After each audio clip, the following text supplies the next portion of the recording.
All right, good evening, everyone. Welcome back to another AFL Fantasy Fanatics Watchalong. So, looking forward to the game tonight as someone that is bringing in Nick Dacos. He's finally good to own the man. It is double Dacos for me, though, because I'm bringing in both Dacos brothers, so it'll be interesting. I don't love the fact that it's raining.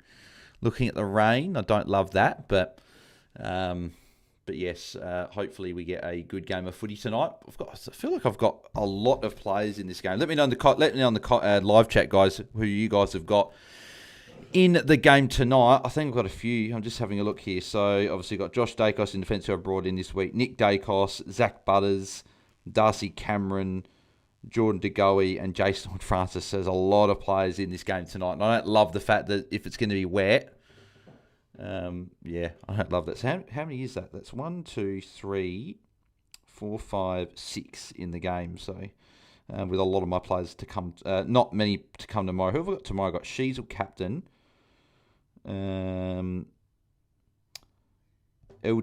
who I'm bringing in this week, Bont, and Sinclair. Yeah, so not many tomorrow. So we will see how this game goes. It looks a little bit clearer now. I'm hoping that was just some passing showers and it'll be okay, but I guess we'll see.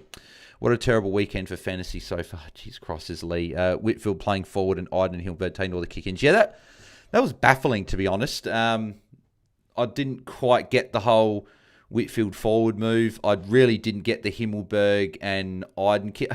Like, from a football standpoint, maybe they want Ash and Whitfield getting the ball at the 50-metre line and bringing it forward, but I don't know. It just seemed a bit odd. I don't really think Himmelberg and Iden are particularly good kicks either, so I think it was a bit of a silly decision, but I'm not sure exactly what happened. But yeah, no, it hasn't been a particularly high-scoring round for fantasy just yet, so I've had a few tons from some unique guys, namely guys like Nick Newman, Sam Walsh, Finn Callahan, but I've only had Max Gorn go over 110, that being 112. So it's been a really low-scoring round so far. If you had Luke Jackson, obviously you're laughing there with a huge score there, even Andy Brayshaw, but he's not owned by many at all. I think, less than 1.5% in the top 1% and only 2% in the top 5%, so not owned by very many.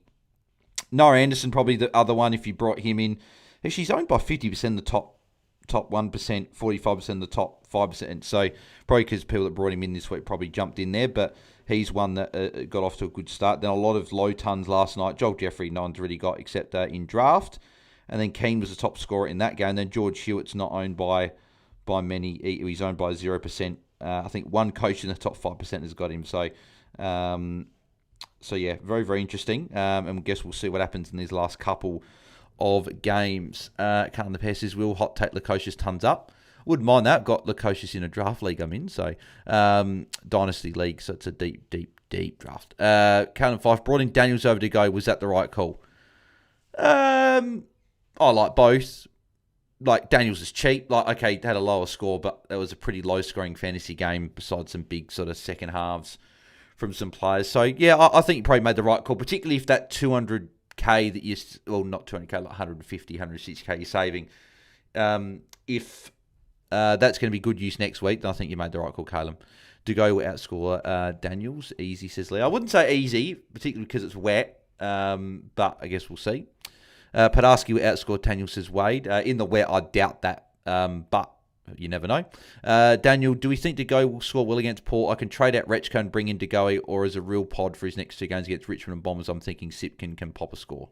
I wouldn't be going Simpkin. I'd be going for DeGoey if you're trading in a forward. I wouldn't be bringing in Simpkin personally. Perth on a budget, put VC on Jackson, brought in Brayshaw. Anthony, did you actually do that? Did you actually bring in Brayshaw and put the VC on Luke Jackson? Because not only I know you're a Freo man, but that's massive if you did that, mate. So congrats if you did do that those moves, mate. Do I captain Nick or she, says Ashton? It's got to be she's for me. She's against Richmond. There's not really anyone I would think of that would even tag him. So I'd be going for she's. Like, if it's going to be wet here, it probably takes that ceiling off of Nick Dacos with those marks. But yeah, I'm going she's there, Ashton. Bales must be happy with Walsh, Newman, and Callahan, says Finger Coils. And he says he's going she's. Yeah, mate. Yes, I'm happy. Yep. Yeah, happy with those three there. I think they're all owned by less than I think two of them are under 30% owned in the top 1 and 5%. Walsh might be closer to 40 if I'm not mistaken. So what is it? Newman's 38.8 in the top 1%, 36.8 in the top 5%. So yeah, not a great amount of coaches that got him. Callaghan, 30% in the top 1%, 29.5% in the top 5%. And then Walsh, Walsh is actually the lowest one. So he's 25% in the top 1%, 26% top 5%. So yeah, all lowly owned. So yeah, always nice to get some guys that aren't highly owned a ton up, which is nice. So I certainly needed that, that's for sure. And so who's in our team tonight? I'm rocking with Jacos, Nakos, Butters, DeGoey, Horn-Francis and Podarski on the bench. Yeah, obviously we've got a few there. Henza, so I'm the same as you, mate. I think the only difference being is I've got Darcy Cameron, you've got Podarski. I think that's the only difference there. No Anderson, disrespect must stop, says Jay Suds. Yeah, no, I said it on the pod on Friday that I'd been off him for a little bit, but the last few weeks have certainly turned my thoughts on him. He looks hungrier in terms of he looks like he's always been a good captain, but he certainly seems like he's putting it on himself to do more, and he's getting more tackles, he's getting more marks. And that was always a knock on him, right? Is that he got attention, but Petrarca's there now, and I think he's the guy that will get the attention over him. And he didn't mark or tackle, but he's actually doing that now. So I think Anderson's a top 8 mid, and I've come around to Anderson now. So I'm happy to say that I've come around on Nando. Swish Beats, I had Hawkana emergency, so I subbed off Nick Newman. Of course, he got 4 more. Yeah, Jordy did the same thing, Swish Beats. Was messaging us about that. Hey, if you get a 104, you're taking it, right? You're looping that on. So I certainly can understand why you took it. So, yeah, obviously it's disappointing with 4 points lost, but it's 4 points. It's not a big deal there. Henza Khan the Crom, James Borlace's massive day. He was fantastic, Henza. I thought he was near best on ground. Borlace, he's certainly not going to be losing his spot to anyone. Worrell will probably come in for maybe Nick Murray, but he'll be there for the foreseeable future because Jordan Butts is good when he's in there, but he gets injured just when you don't need him to, whereas Borlace has been great, so he's got to be playing in there. Corey Blackledge, hope Anderson and Jackson don't cost me rank around 882 before the round. Happy we went with Oliver over pods this week, considered Anderson. Yeah, well, Oliver, he saved that. He was looking a bit quiet for a fair bit of that game, but good to see he got near a ton at least anyway. And yeah, Anderson was obviously very, very good when he have same as you, Henza minus Jordy Ghost's personal on a budget. Riley Thompson, VC no win to a Dawson, not happy. Yeah, that's disappointing. Obviously, I thought Dawson was going to be a bit bigger, but they did pay a bit of attention to him there, so unfortunate with that one there, Riley. Corey, I have 3 tonight and 7 tomorrow with the captain, says Corey. DJ, great win by the Crows. Well done to anyone who brought in Laird. Yes, I wish I did do that, but unfortunately did not do that. He's actually playing as like the loose behind the ball, which is a pretty fruitful role. So if he's going to keep doing that, he might just be someone that could be interesting there as like a D6. Daniel McCall, just Nakos and Butters me in this game. Red Lighting, should I undo the Retchko trade out and Farrow out instead? Already had Cos in steal scores.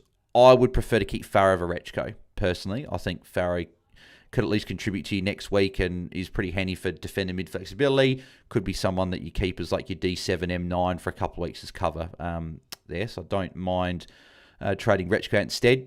Red Lighting brought... but then again, you're saying, yeah, you've already had Cos in steal scores already in your... So I think a lot of people, though, even if you had 22 this week, probably got a rookie score or 2 on field, like a Fitzgerald type.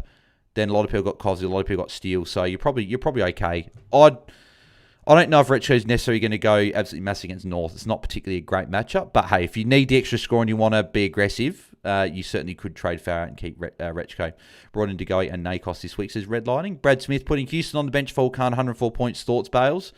Yeah, I'll do that. Yeah, Houston revenge game and Jacobs possibly in the midfield. But I think that I'd take the 104.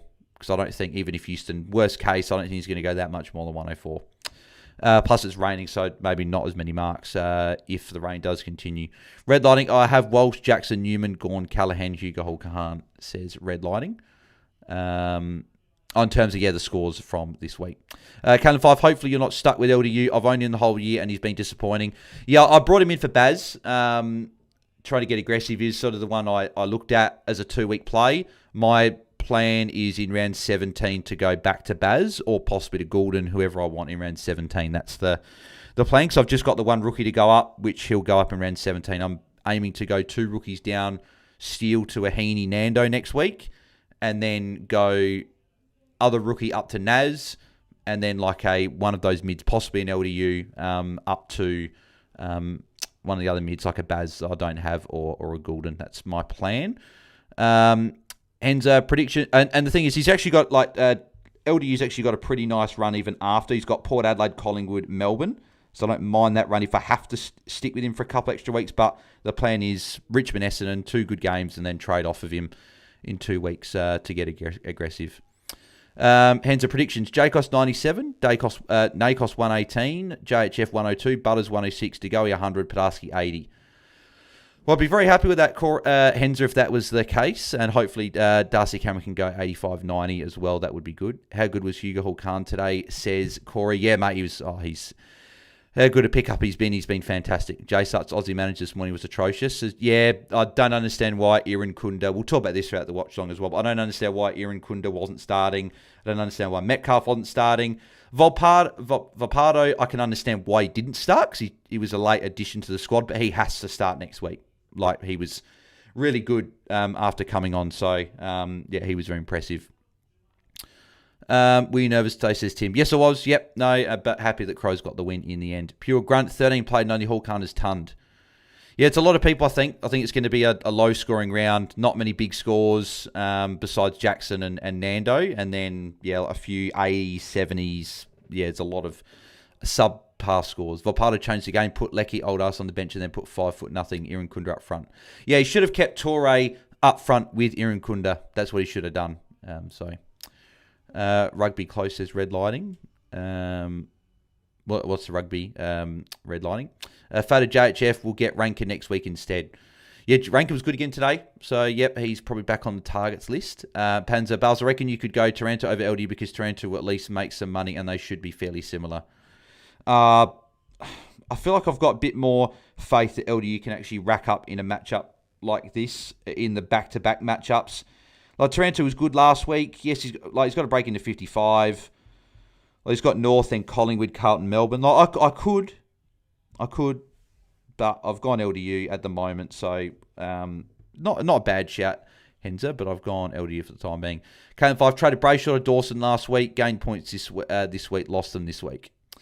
Yeah, no, frustrating, unfortunately. Fantasy, yeah, it's a little bit annoying at times. He hadn't turned up for me since round 8. Yeah, I'm still not falling for the Brayshaw thing. He's still a good player and still a player that can rack up on his day, but Freo aren't a team that has too many big scores, and I feel like Jackson's obviously monster was because of the good matchup for Geelong, and Brayshaw was a bit of an outlier, I think. There, he's going to have a good pop game every now and again, but more a draft player than a classic player. Roby to Nick Dacos. Yep. Roberts to Noble. Yep. Sarong to Padarsky. Yeah, yep. Tick, tick, tick from me, Riley. If there's a way you can keep Sarong and trade another rookie instead, I'd do that. But if Sarong has to go to make those trades work, then by all means do those trades. I like those. Tigger says, brought in Will Day instead of Fitz last minute to get last rookie off field, but forgot to take him off the bench, so now he's stuck on my bench with Rechko on field.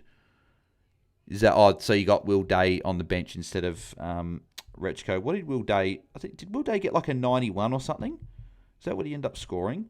So if he got a 91, that's not disaster. But if he turned up, then that's probably a little bit frustrating. Obviously, it's frustrating regardless. Yeah, 93.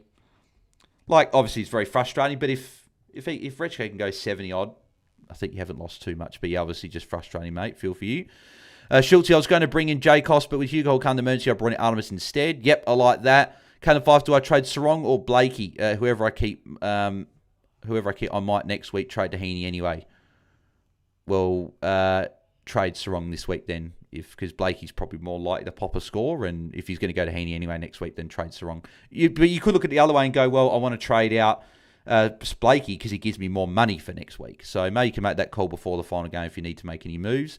Is Smith a trade next week? Sam with Steele? Now, if you held Baz this week, you hold. Jack Steele's definite trade. I cannot trade that guy out of my team any quicker than when lockout lifts tomorrow. Personal budget with Anson, I'm predicted around 2,100. I'm thinking I'm going along okay, and I'm projected for low 1,900. So, congrats, mate. Do we think the wet weather impacts Padarsky? Should I switch my trade to Joe Richards? Carr said he's now midfielder. Yeah, you could. You could Davo. Padaski's going to make money, but Joe Richards probably sounds like you're likely going to keep for a bit more. So, yeah, I don't mind that if you want to go that play. You got a minute to make that decision. George Dickios already got Shees, Cozzy, DeGoey, Petrarca, Daniels, and Durham. Should I consider Rankin or wait till I get 23rd? Probably wait. He's probably not a must get there. G'day, everyone. Hope everyone's well. So, Stardoors. Hey, Stardoors. Hope you're going well, mate. Still, again, shout out to you yesterday. Thank you for the super chats there. Very much appreciated. So, it looks like Ed Allen's going into the midfield. Is he going to Horne-Francis or Butters? Can we talk about Steele, Spud, ruining my team upgrades, says V Dynamite? Yeah, he's got to go. Has to go. We are about to get underway. Looks like Zach Butters starting at half forward, which is interesting. Dan Houston standing near him there. Horne-Francis on Nick Dacos. DeGoey and Ed Allen in the midfield. So we're about to get the game underway. Lukosius on a wing as well. That's a bit of a change there as well. So underway. Drew gets the first clearance. So Jacobs starting at half back, but at least from what we're hearing, it sounds like he will still get some time up the ground into the midfield. So we'll see how that goes. But yeah, also V Dynamite. I think it was Taezer brought Steele in after a couple of big scores, and I think he hasn't turned up for him since he had him, which is just incredibly frustrating. There's DeGoey with a handball. There's Houston.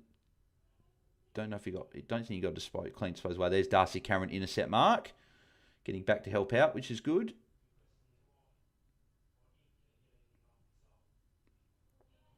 Josh Dacos could be next, possibly for a little kick here. No, Jeremy Howe completely ignored him.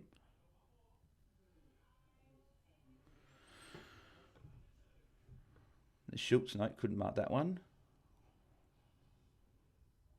Missed Horne-Francis there. Here's DeGoey again. DeGoey with a handball. Pinsky, Darcy Cameron handball. There's Houston.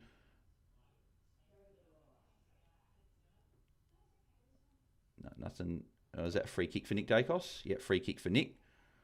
He could handball to his brother. No. So Nick with a kick there. Hits DeGoey. It's a good kick there from Nick. So DeGoey started all right at a couple of early disposals, which is good. Trying to find an option. Is that Membry? Good mark from Membry. Line out for goal. Farrow, Sarong, Steele. Which one out next week? Steele. Unless you've got both Farrow and Sarong on field, then probably one of those guys. But Steele's got to go next week, so I'd be trading. Steele next week's on the bye. Farrow and Sarong at least aren't. But if they're on field, I'd be aiming to upgrade them. Dylan James is rank an option. Yes, he is. Yep. So his CBAs today. What was his CBAs? If you are tuning in as well, we've got a fair few people tuning in. So if you are tuning in, make sure you do smash a like on the video and subscribe to the channel if you have not already. We're trying to get to 5K subscribers. So if you haven't subscribed yet, and you can help us reach that goal, that would be very much appreciated. And Membry kicks the first goal of the game. I was just checking Rankin's CBAs. Are pretty high, I think. Yeah, so Dawson had 20, McAndrew 18, Rankin 17, Peatling 16, Berry 14. So it's a pretty tight midfield mix. Saliga had 2 CBAs, but that was it. So it was pretty much Berry, Peatling, Rankin, Dawson. So yeah, pretty tight midfield mix. So Rankin definitely an option for sure. Mick, suddenly having an all-time round, currently at round rank 34, having been nowhere near that all year. That being said, Steele is out before Jagger at this point. Yeah, well, Mick, nicely done, mate. I hope you have a good round and keep it going. And yeah, you're probably keeping Jagger at this point. Baz is now 43% on the top 1%. Didn't think that would happen.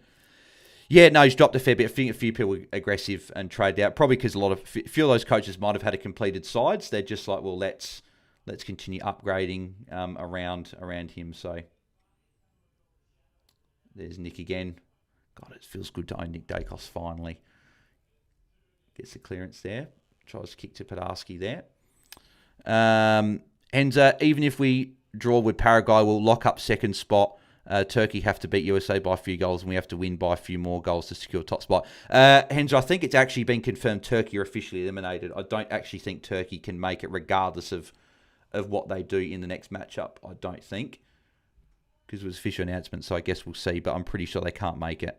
Corey, how crazy the Aussies are technically through as it goes on head-to-head rather than goal difference as Turkey lost. How good. Yeah, no, Yeah, just desserts. Apparently they didn't shake the hands of the Australian players last week from what I heard. I didn't actually realise that. So, yeah, no, good that they don't deserve to win if they're going to be like that. So there's Nick to Josh. Josh with his first disposal of the game, I think.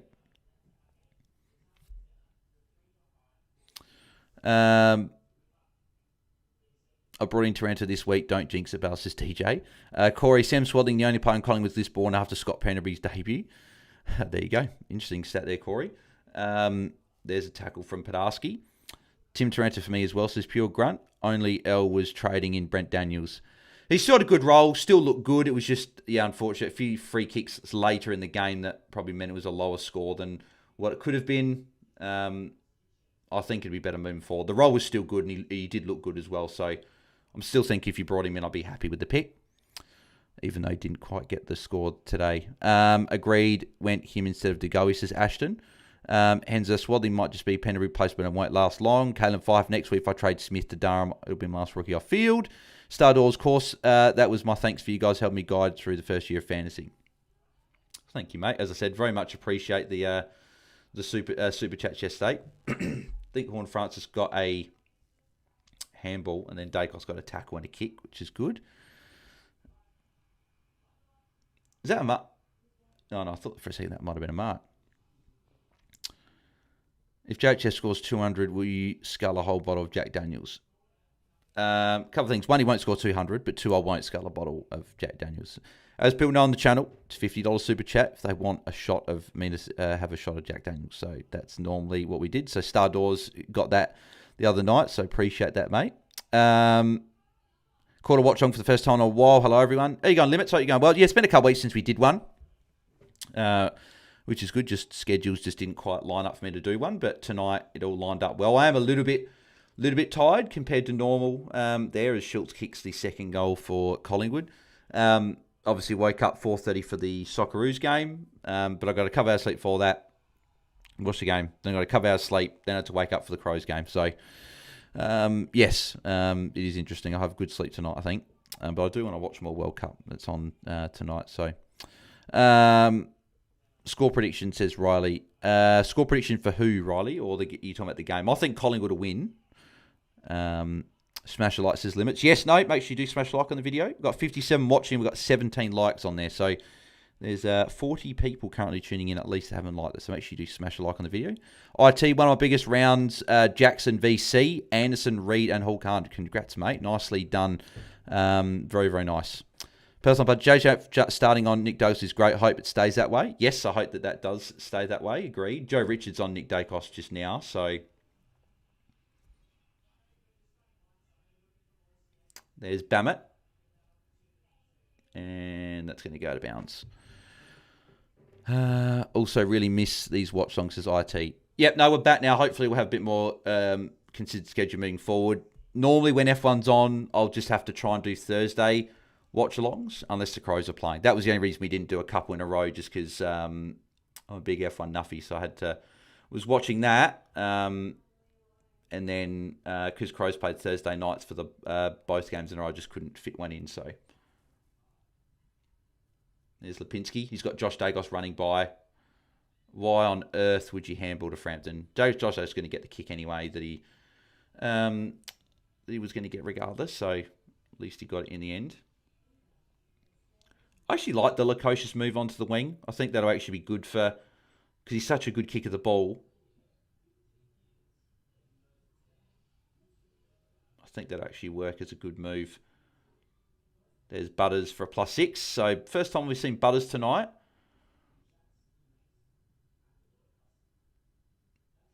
And Marshall lining up for goal. ZH brought in LJ this week, which was fortuitous. Deciding between trading out Kirch versus Tigers or Ron Marshall as a buy next week and scored 42 last week. In either case, both are gone by next week. Oh, if they're both gone by next week, I would be trading out of... Ooh, who's more likely to pop a score? Who's more likely to pop a score? Marshall against the Bulldogs or McKercher against... Probably, I'd say trade Marshall, because if McKercher is in defence, there's at least a chance you hold him longer than next week. Whereas I think Marshall's just not going to be the guy that you want him to be.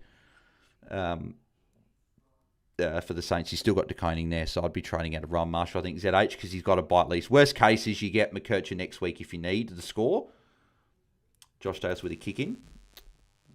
Josh Dale's going to get the ball back again. So Josh Dale got a few touches early, which is good to see. Ooh, that's not a great handball.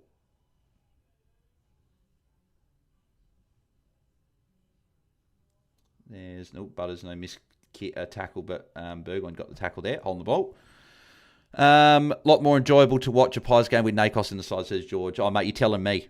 100%. Yeah, Ed Allen looks like he is going to Butters tonight. Here's Darcy Cameron. No, couldn't quite take the mark. And boundary throw in. But yes, no, George, 100% it is. V Dynamite, would you trade Steele next week if it means having 21 players and one rookie like Hawkana M8? Yes, trade Steele. Trade Jack Steele. He needs to go. Henza, no, I didn't mean Turkey can make it. I meant Turkey have to beat the USA to at least give us a chance of finishing top. Oh, okay, sorry. My bad. Yep. But we can still finish second. Our destiny's in our own hands. We draw or beat Paraguay, we go through pretty much. So I'm hoping that's the case. Obviously, Paraguay, I don't think going to be any pushovers, right? But I think Almiron, red card suspension, so he won't be playing in that game. So that's obviously a good thing for Australia that he's not going to be there, one of their better players. So, we'll see how it goes next week. 5 playing this game, hope for high scoring one, says Max. Yes, I hope so as well, mate. Just got my ADHD diagnosis. Have you been tested, says Pure Grunt. No, but I don't believe I have anything like that, to be honest. I think I'm... there you go. Oh, look at that. Nick Dacos kicks it back to Darcy Cameron for a +6. And Nick Dacos is going to get it back here. Disgusting. Oh, my God. It's so good to have him in the side. I wish I had the VC on him. I really was heavily considering it over Jordan Dawson. I just thought there's Butters with a kick. I just thought Dawson, after how big he was last week, I wasn't sure he was going to be able to get away with it again. In terms of getting away with not much attention. Darcy Cameron should have marked that there. And George Hayes kicks the goal because of it. Port get there first. But at least I get She's captain, right? So, Spruce Moose, why do Collingwood persist with Howe taking kick-ins when they have Dacos and used newer better kicks? Mate, you are preaching to the choir, my friend. I have said that for a fair few weeks in the group chats I'm in. I don't understand it. I understand how he's the full back, so he's like the closest one normally to the goal square, but still, I don't understand it. I fully agree, 100%. The Great Willa Jinbi, I still love that name. As you say that, Josh does take a kick in. Yeah, exactly. No, he did take one, which is good, but no, Howard does take way too many. Henza, Quayner's good, always gives it to a Dacos. Can't believe Peter Dacos didn't get picked in the mid-season draft, says Henza. I was waiting for when one of the jokes were going to come in, Henza. So what are we? We are 31 minutes into, or nearly 32 minutes into the stream, and we finally got the first one. But thanks for that, mate. But no, Quayner, yep, love when he gives it to a Dacos brother. Josh Dice hasn't gone to a CBA yet. So yeah, I guess we'll see. George Dikios, worst part of shitty fantasy weeks is losing to that mate that gave up on his team after round 1. Yes, yeah, no, very, very frustrating. That is for sure. Maybe Josh Davis is the 4th mid. Maybe starts half back, comes to the bench, then comes on and plays midfield. Maybe, I don't know. I guess we'll see what happens in this game. Dylan Jones Bales, did you get either Dacos this week? I got both. This week. Got both double Dacos this week, which is good. So, yeah, Nick's obviously started well. He's on 21 already. Darcy Cameron, good start as well. He's on 24 for Dacos. Darcy Cameron, 16. And I know Josh Davis was on 11, so solid start for those guys. I thought DeGoey was on a bigger score than what he is. I feel like he's been fairly busy. So I don't know. He might be on 13 or something now, but I feel like he should be on more. There's Darcy Cameron. Oh, fumble from Darcy Cameron. Don't know if he got the handball there. There goes Nick. Don't think that'll be a tackle, but I guess we'll see. Horn Francis back on as well. This is going to be a very, very slippery game, I think. There's Darcy Cameron, another handball for DC. There's Houston. A bit of a rush kick there. Oh, it might actually work. Here's Nick. Horn Francis with the tackle. That's a perfect result. Dacos gets the kick and Horn Francis does get the tackle. As long as Dacos isn't... Yeah, no, I thought... Yeah, no, he's all good. A good result there. Drew with the mark. You got Horn Francis there. Yep. Here's Horn Francis with a kick. Traded Bailey Williams to DC. Go. Thanks, Bales. You're a champ. Thanks, Pure Grunt. Appreciate that, mate. No, nicely done with DC. He started well, so he's got to hopefully keep it going. Don't think he's going to be a lot. And there's a Bammett lining up for goal. Don't think he's going to be a long-term hold, but just someone to get us through the rest of the buys. And maybe we go to a Grundy, English, someone like that post the buys is probably where I'm sitting at with DC. Henza, in all seriousness, very good to hear that Tony Modra got through his surgery and seems to be doing all right. Yes, no, 100%. Yep, good. Sounds like there is positive updates, which is good that he's apparently awake and with his wife and kids, which is really, really, really good to hear. So, obviously, thoughts of the Modra family. Obviously, a very stressful time at the moment, but hopefully, he's on the mend and will be getting back to full health. Bammett with the goal. So, Port get in front by 2 points.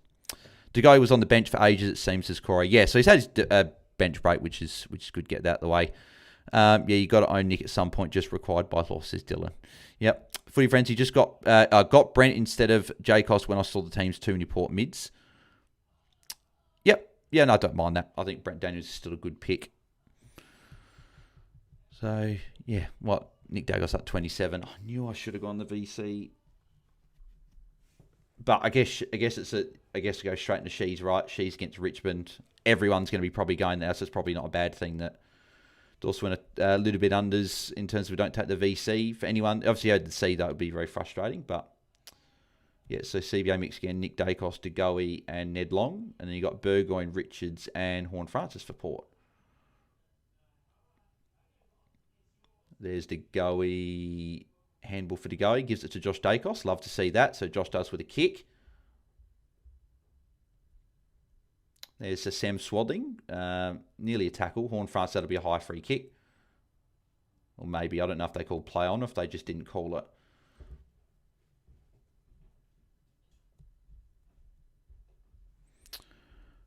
I traded in Parker over Whitfield because you said can't win any good for defenders. Great advice, says Shannon. Nicely done. Yeah, and he was forward. Didn't really love that. I don't know if that was just they were trying something, but yeah, just something to keep an eye on at GWS because Ash was the one that was stayed back there. Had a 91, which was okay, but obviously Carlton are quite restrictive. But no, something to watch with Whitfield or Drew. Yeah, you had to get rid of that pretty quickly. It's a bad kick. McStay. Oh, that's a bad handball.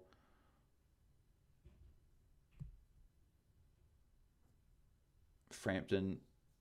Oh, McCrew took a big mark over there. DeGoey with a kick.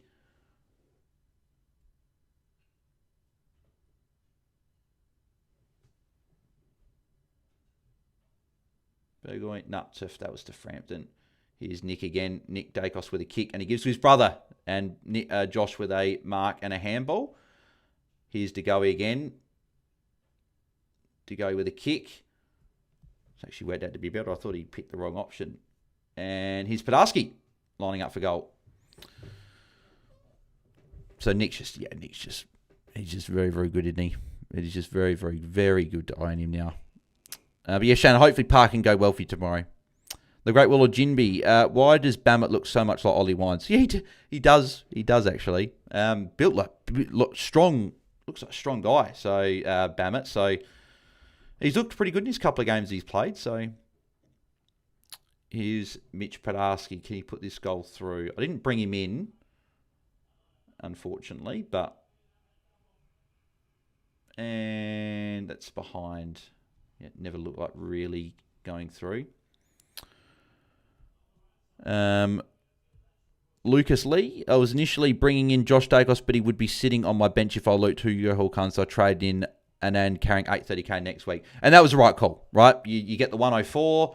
Well, there's no point bringing in Dacos if he's just sitting on your bench anyway this week. So, yeah, no, good call. Bank up for next week. Maybe you can do a couple of upgrades next week or do one upgrade and then you look to get a couple of those round 16 guys off of the buy. So, looking at your likes of your Baz, Naz, Holmes, Dale, guys like that. So, yep, I like that play there, Lucas.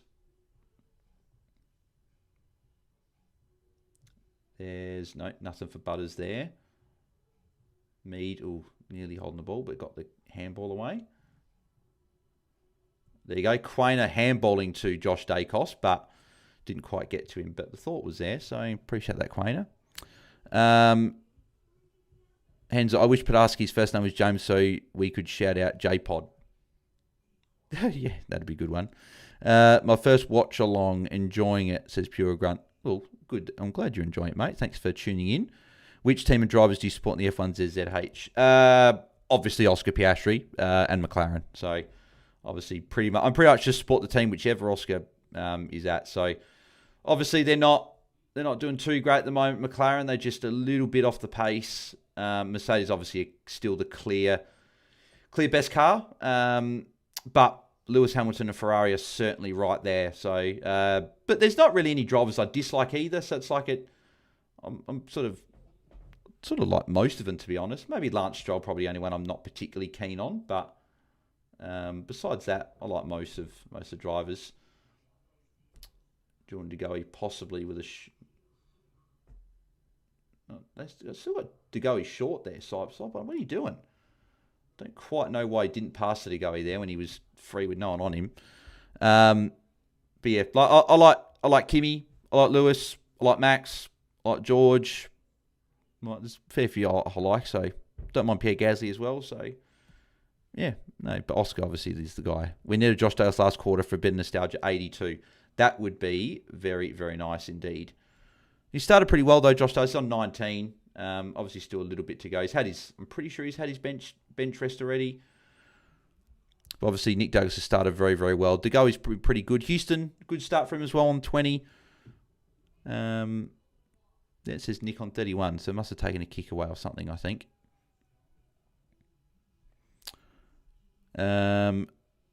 Limits went to the Singapore Grand Prix last year. That was awesome. Lance Stroll, Licks Windows can confirm, says Limits. Horn Francis with a kick there. Yeah, I haven't been to a Grand Prix yet in person. I'd really like to go to one at some point. Singapore one would be good. It's obviously, they always say it's the most grueling Grand Prix on the calendar because of the humidity. So it'd be good to watch that at some point. Or just really any. I'd like to go to Melbourne at one point. I'd love to go to Monaco. I'd love to go to Silverstone. I'd love to go to a few of them in my lifetime. So I've still got plenty of time. But yeah, cool. All right, I'm glad I'm caught up to all the chat, which is good. So there's Horn Francis. Oh, he's going to get pinged on the ball here. No, he's not. That was interesting. I thought he nearly threw that, but hey, I'll take it. Here's Butters. Butters with a kick. It's a good kick. Bam it again. Bam it lined up for goal again. Great kick from Butters. Probably a little bit fortunate. I thought Horn Francis might have thrown that, but hey, I've got Horn Francis, so I'll take the fact they didn't pay the free kick. Yeah, nicely done there by Butters. Great kick. Butters has always been a very good kick going to a teammate. Just he sometimes, like that one there, fine to pass, but he sometimes does pass it when he probably should kick the goal. Not a great kick from Bammett there. That's going to sneak in from behind. No surprise, Jeremy Howe with the kick in, but he does have Josh Dacos in the pocket to his left if he goes there. I think this is Josh Dacos here. Yep. Josh with a +6. He'll be on 25 now. And he's going towards Darcy Cameron. No, not quite the mark for DC. DC hasn't got a lot of points lately. Obviously, he's had his break. Lockie Jones did good there against Nick. Horn France in the middle of the ground. Yeah, that's where they've gone. Is he going to mark it? Yep, Horn France with the mark. +6 coming up. Seems like most people are ticking their scores over well at the moment. Free kick against Houston.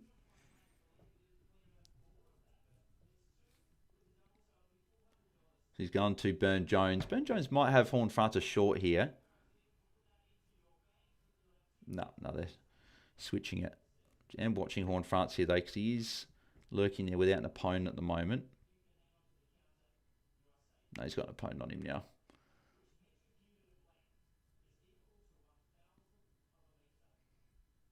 Big fist from Howe there. 3.5 minutes to go. People want the score. Porter up by 2 points, 15-13. Horn Francis No, not quite. So kick in for Collingwood. Of course, it's Jeremy Howe again.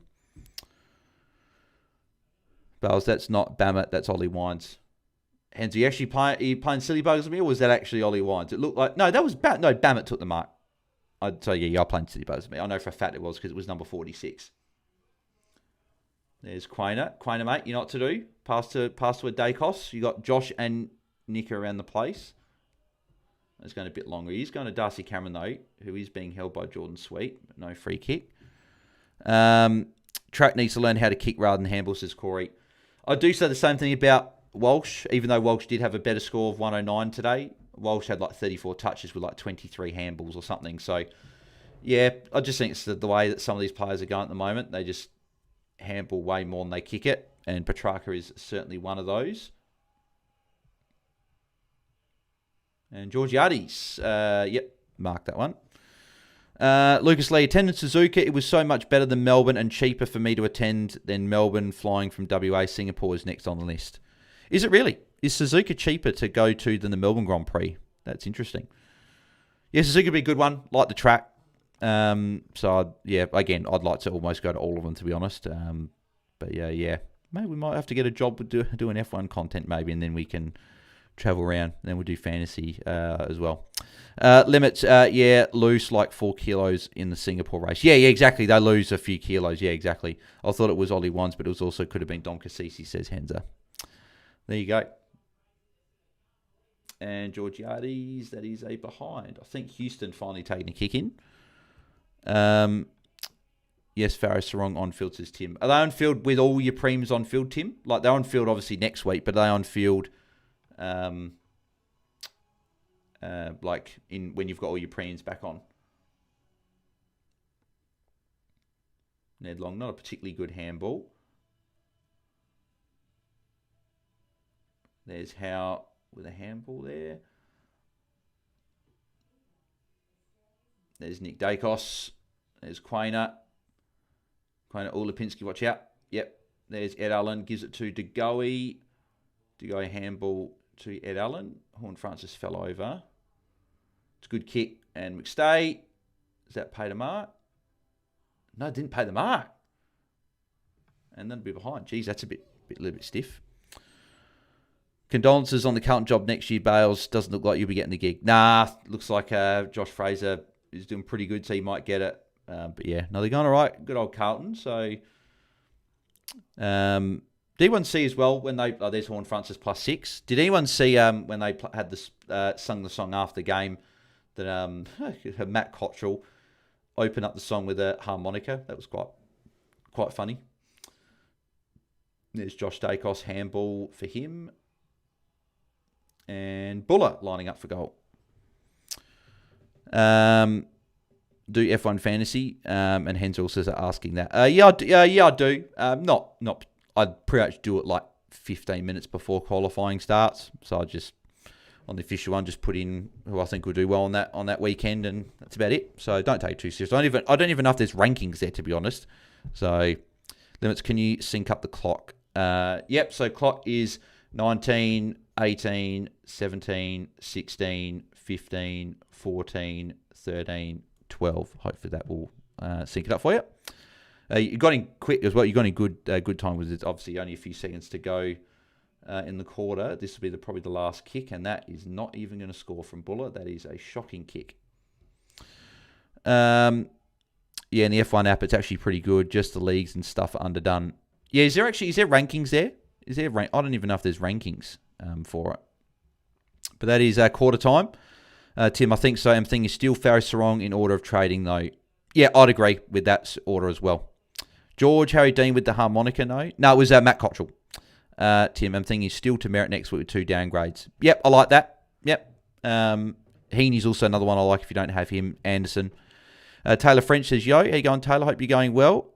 Lee still will be most traded out this week, so bad. Yeah, Lee, he's got to go. That was, again, just another pretty bad performance from him today.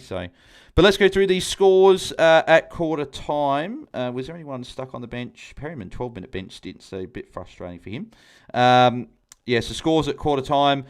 Burgoyne's on 43, so top scoring in the game, along with Darcy Byrne-Jones on 40. So those halfbacks/wingers going on well again. Nick Dacos 33, going along nicely with 9 disposals. Lukosius 28. Josh Dacos 27, good start for him. Dan Houston 26. I thought Horn Fronts was on 29, but he's back to 26. But still, solid start for him. Degoe on 23. Bamet's on 22. Cameron's on 18. So Cameron was really quiet. So Jordan Sweet's actually dominating him in the hitouts. He's had 9 to Darcy Cameron's 2. It's a bit frustrating for Darcy Cameron with 18. He was on that pretty quickly as well, but hopefully he can get going. Butters on 15. Obviously copying a little bit of attention from Ed Allen. Joe Richards on 12. Podarski's on 11. Marshall's on 11. Tom Cochran's on 2. So all in all, though, it seems like most, besides probably Butters, maybe Joe Richards if he brought him in, but most are seeming like doing their job. So what is it? It's just Butters and Cameron. Oh, and Darcy Cameron a little bit unders. They're probably the only two in this game that are really not quite getting it done. Up to 6K overall ranking. So hopefully keep rising up those ranks there. So actually, in my matchup against MJ, who's he got from the game tonight? So I'm projected for 50 points more at the moment. So he's got Podarski on foot. I've got Horn Fronts and Degoe as the two differences there. He's got, Naz, Rechko, we both got Sheasel. What is it? Naz, Rechko, and Alga. And I've got LDU and Sinclair. So yeah, Naz v Sinclair. He'll have Rechko who'll score, and then obviously, LDU versus one of those two guys. So I should win this matchup, which will be good. Who are the top projected in the... So Holmesy's 19-29, so he's going well once again. Holmesy's having a very good back half of the year. Jake's 1903, Mini Monk 1915, and then 1919 for me. So most people projected for about mid-1800s. Some are high 1700s, low 1800s there. So it seems like about 18 to 1900s where most people projected at the moment. We'll go through that at the end as well. At the end of the stream, I'll ask you guys what your predict is. Don't say it yet. We'll do it at the end of the game when the quarter is finished. Life is a highway struggling, says Henza. Still, my first time watching your stream. You're the GOAT, says Taylor. Thank you, Taylor. Appreciate that.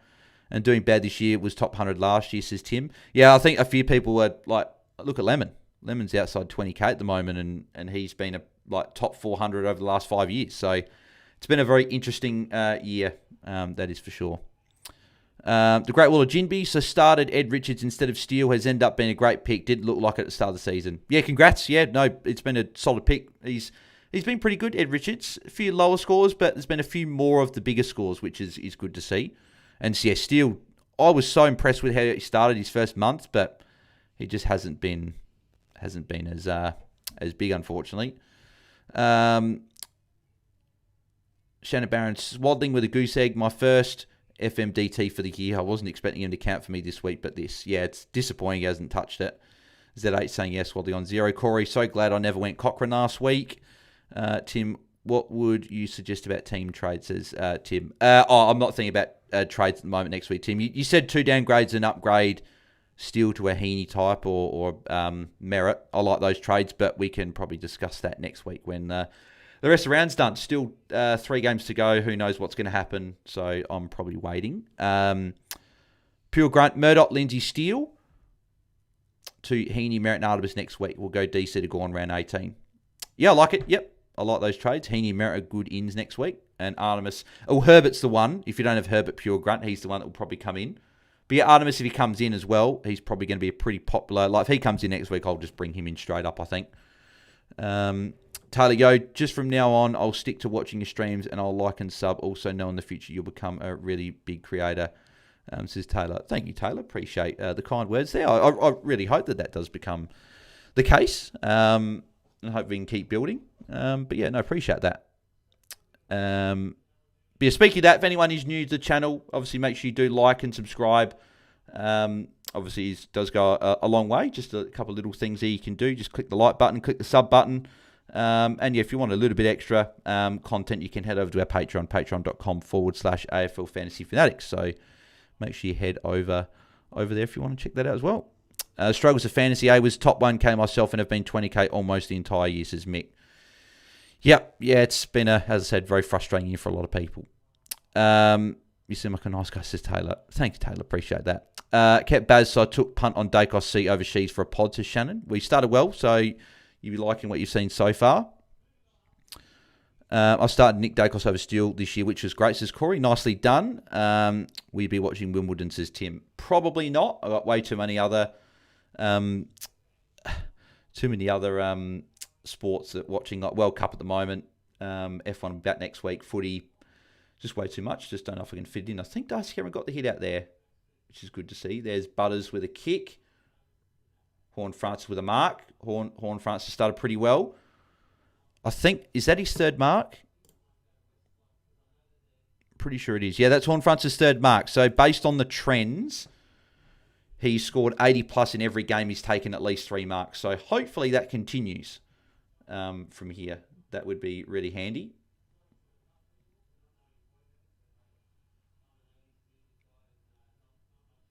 And Bendy throwing. What was up with Cozzy today? Bales put up 135 last week, then a 50 this week, says Lee. Peatling did a good job on him, but yeah, probably one of the worst points I've seen Cozzy do, actually. Just looked fumbly, didn't look particularly great. So yeah, disappointing one from Cozzy, unfortunately, for him. What's happened here? There's a free kick to someone, I think. Yeah, Butters free kick against Dead Allen, so Butters lining up for goal. Come on, Butters, put it through. 5 million sums income, says Henzer. Geez, that'd be something that's up there with like the Sidemen, isn't it? So, mate, I'd just be happy with 10k subs. That's a pretty big goal. I want to be able to get one of those. They send those plaques for YouTube when you get to a certain point. I don't know if it's 10k. I'm pretty sure it's 100k. So that would be obviously amazing, right? Get one of those plaques, can hang it up there. See his Butters. Put it through Zach. Yes, Butters with a goal. Nicely done by Butters. So he's got going a bit more in this quarter. Goes straight to Ed Allen as well, lets him know about it. The good thing with Butters this year is he's been able to get through these tags. He's been able to get through all the attention and still been able to score pretty well. The thing with Butters as well is if he does go the Dogs, right, is he going to get tagged over like the Bont, right? Yeah, so what is it? So it's, yeah, Ed Allen clearly holding Butters, not letting him run. So, yeah. I'm doing the Guard of Honour for North game tomorrow, says Corey. Oh, congrats, Corey. I'll have to look out for you on the TV if I can see you. Shannon, I can do 3 upgrades next week going Goulden, Rankin and Heaney, says Shannon. I like Rankin and Heaney. I love Goulden. I don't know if I could go there first week up, but hey, if you want to go for a bit of a unique, Goulden's as good as any, right? So you could go there and jump on early. I'd probably wait, though, personally, just with how long he's been out. But, yeah. Darcy Cameron does look better in this. I know his hit-outs haven't been great against Sweet. Sweet's a pretty tough run to get hit-outs against. He looks like he's getting up a bit more, which is good. So that's obviously the one thing with DC that I thought they're going to Horn Francis then. So who's that, Lukosius? Yeah, good mark from Lukosius there. Lee Fitzgerald as well, 54% Tog. What's up with that? Yeah, right, 54%. That's disappointing. Is there a chance he's not there post-buys? That would be disappointing. He obviously would have made a decent amount of cash before then, but there's a handball from Josh Dacos, handball from Darcy Cameron, handball from Nick Dacos. Nick Dacos might get it back here. He certainly will. Nick Dacos, another handball. Nope, holding the ball, free kick. Lukosius gets the free kick there. And Swadling, -3. So he's on -3. So it is disappointing. There's Corey Dern. Corey Dern been a good pickup for Port. Been a really good pickup. Been a really consistent player for them. Is Bo Adams-Saul a downgrade option for the week if you already have Herbert? Possibly. Look pretty good. I guess the things I'd be looking at will be, go away, Georgiades. Artemis, if he comes in, would be someone I'd be pretty keen to jump on straight up. Anand is another one to look at. If you didn't jump on a Padarsky, could be someone. We've got a few options for rookies, which is nice. Dust Cameron. I think Dust Cameron won that hit out. That'll be a Horn Francis tackle. Don't know if Nick Dagos got the kick away in the end. Would you start a quiz on Sunday on podcast, says Tim. Probably not, because we usually run out of time, actually, after talking about all the games, right? So we don't really have any time to put in a quiz, right? Like, the only one would be maybe there's Horn... Oh, Marshall, really? Go away, Marshall. Seriously. Like, Horn-Franz did all the work. He pushed Howe out the way to take the mark, and then bloody Marshall comes in and steals the mark off him. Go away, Toddles. Yeah, look at this here. So, Lai kicks the ball. Horn-Franz does all the work, pushes Howe out, and then Marshall takes the mark. It's actually lucky because Horn-Franz didn't mark it. There's no argument to be made that's a free kick. If Marshall didn't mark it and Horn-Franz had marked it, it just would have been good use of the body. So, it's a bit silly from Marshall to take that mark, and he's lucky that the umpire didn't pay it and he misses. That's just... Marshall, I really don't know why he's still at the level, to be honest. I know he's had his injury issues and concussions and that, but that's just really poor.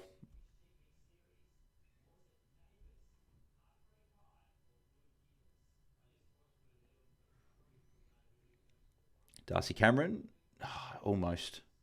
There's a handball from Bammett. There's Josh Dacos, nothing for Josh there.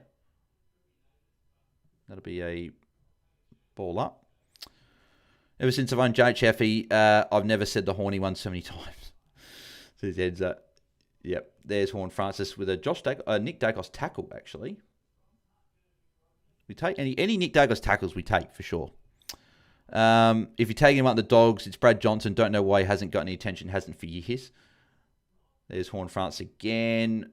Got the handball. I thought it might have been Josh Dacos tackle, but not to be. Butters also got a handball in as well. Butters with a tackle there as well. Yep, that'll be definitely a Butters tackle. There's McCreary with a kick. Don't know why I said that, because we don't know McCreary, but anyway. Here's Bammett again. Bammett could be the option next week. Great Will to Jinby. Because Bammett's looking good. His job security is probably better than Adensall. So,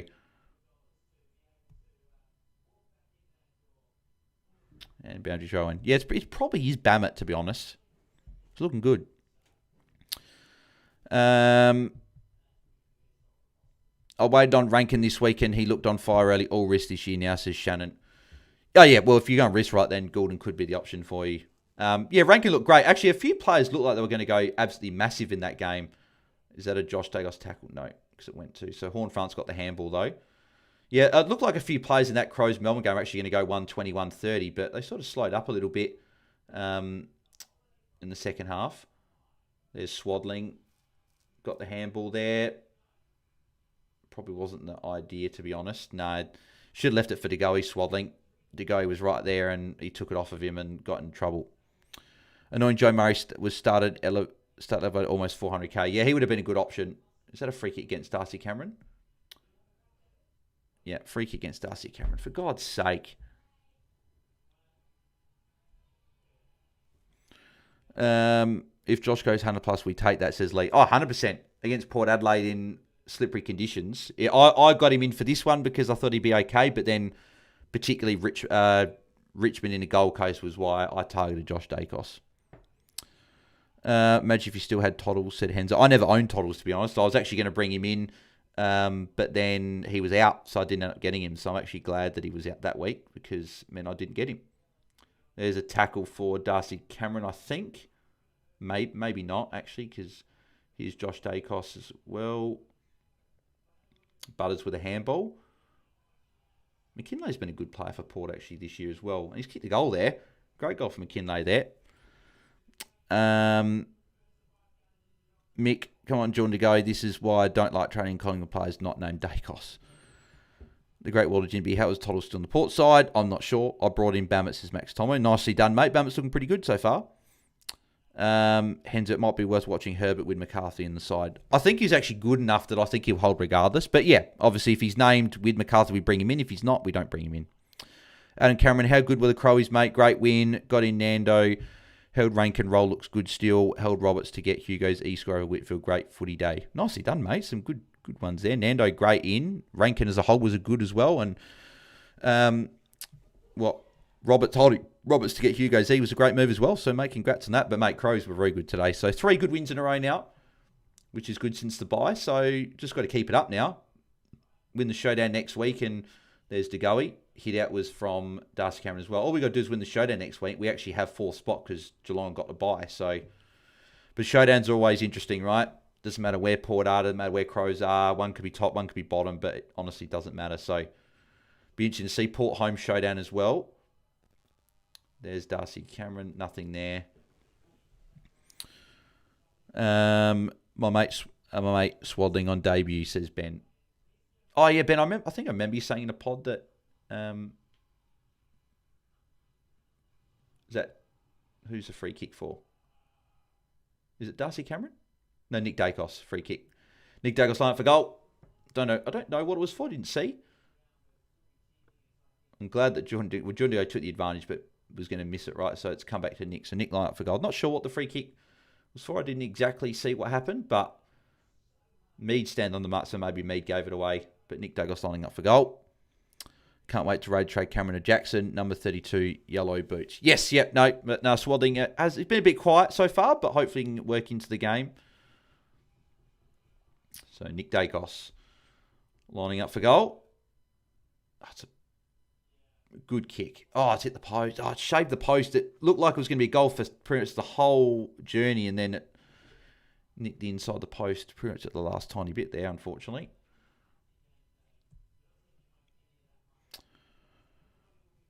Holding it was free, says Corey. Yeah, I'm assuming Mead was the one that gave it away. I didn't actually see the free kick, but there's Darcy Cameron. Good mark, DC. Good mark. Needed that. DeGoey short. Yeah, DeGoey with a +6 coming up. Good. You got Josh Dacos. Josh Dacos inside. Rowan Steele. And you kick to a contest when you had...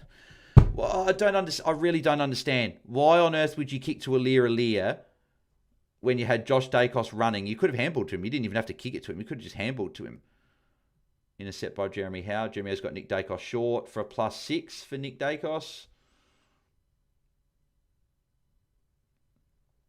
There's Nick with a kick as well. So Nick's going along very, very nice. He's already on 50. And there's Padarsky. He'll line up for goal as well. Just tuned in. What were your trades for the week, says Jason. So obviously good to have you on, Jason. Trades for the week. So they did change with Baz out. So I ended up going Baz straight to Nick Dacos as a bit of a swap, which was nice. Then went Archie Roberts to Josh Dacos. So the double Dacos this went. And then I went Tanner Brun to LDU. It was essentially, I was bringing in Nick Dacos from Tanner Brun anyway, but it was actually Murdoch going down to Padarsky. But with Baz out, I had to get aggressive, plus I had a few on the bye next week, so it just helped a little bit. So I ended up trading out Baz and essentially getting LDU in his place, but if you do the trades prop bits, Nick does come in for him. So hopefully LDU can go well. I'd love a repeat of the 160 from last year, to be honest, or even a 110, 120 from him. That would be pretty good. He's essentially a 2-week play to then go towards a Goulden, Merritt, Heaney, whichever one I don't get next week would be the one I'd get in round 17. There's Darcy Cameron, another fumble. Houston with a kick straight to Asava. Last chance for Steele today. He's gone next week, says Brad. 100%. It was going to be his last game regardless of what he did, but yeah, he just has to go. It's crazy that he was near 1.1 million, and we're now going to be trading him out for about 800k. Tag from Horn Francis on Nick Dacos. Take that from Horn Bag, which is good. He's actually going really well at the moment, Horn Francis. And I think he's already had his bench rest this quarter as well. There's Houston. There's DeGoey. DeGoey can probably go for goal here. DeGoey. He's missed as well.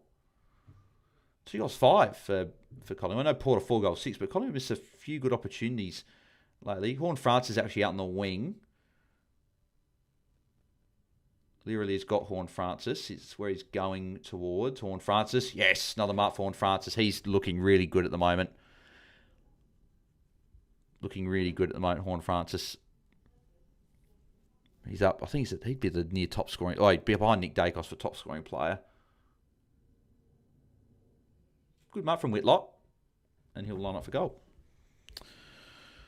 Dylan James, thoughts on Luke Jackson, Bales, Sean Darcy, only concern really? To be honest, the way that Luke Jackson is playing at the moment, I just can't see why they would bring in Sean Darcy. I can't see it. I just can't see it. Like, Luke Jackson's playing, he's one of the best players in the comp at the moment on form. So he's got to be the number one ruck. I think Luke Jackson's a genuine option to bring in. He's mid-900s now. He's dropped a little bit after a few lower scores, but yeah, he looked pretty good on the weekend, on Thursday night. Should have done Nick into Sheasel, says Lee. Yeah, I wish I did Nick Dacos VC into Shees, but I'm hoping Shees just gets it done anyway. So, because it's such a good matchup, that I'm just happy to have Nick Dacos regardless. So, it's free arresting players are dangerous, says Smitster. To be honest, the only free play you probably want is probably Luke Jackson. Like Murphy Reid, if you've got him in your hold, but you don't trade him in. But Freo aren't a high-scoring fantasy team. They're a very, very good team, but they're like Hawthorn, even the Crows to an extent. Crows, besides a couple, a lot of them score a lot of 70s, 80s, and 90s. So Josh Dale's 2-point quarter, says Lee. Yeah, he's been a bit quiet. Hopefully he can get going. He looked good in the first quarter. Mick, Baz being an out was something of a blessing in my opinion. 2 weeks in the cash on his head means us with poor team value can rebuild forward and defence. Yep, that's a good point. There's Nick Dacos again. Jeez, he's just so good, isn't he? A great kick from side bottom. What's the thought on Will Day as a trade, says Jason. Not my cup of tea as a trade in. Like, I think he's at least 10 points, if not a little bit more off of the top 8. Yeah, I'm probably not a huge Will Day fan. And he's still quite clearly, I think, at Hawthorn, the number one tag target. Just showed last night how important he is to Hawthorn. So, not for me, but for those that don't have a lot of cash, maybe you could. I'd rather Taranto if you can get there instead. But it could be someone you... I'm probably not looking at it, to be honest. Horn Francis will be coming for a +6 here as well. He's looking really good at the moment. Yeah, +6 for Horn Francis. There you go. He's up to 56 now. Wish I didn't trade Track in last week and had JHF all week and swapped and was worried his fading Track I thought was bad, says Corey. Yeah, Track's just been very, very disappointing. I didn't think he was going to be this bad. I think Josh Davis is on the bench at the moment. Don't see him at the moment. Yeah, he's on the bench because that's Quayne that's back there.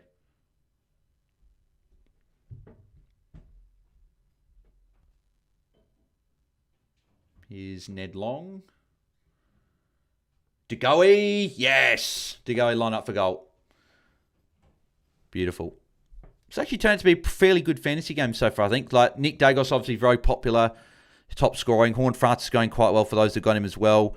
Houston's on 38, going okay. If DeGoey kicks this, he'll be on 50. Butters had a better quarter, he's on 38. So actually looks like it's, so far, a decent game. But DeGoey needs to kick this for Collingwood, and he does.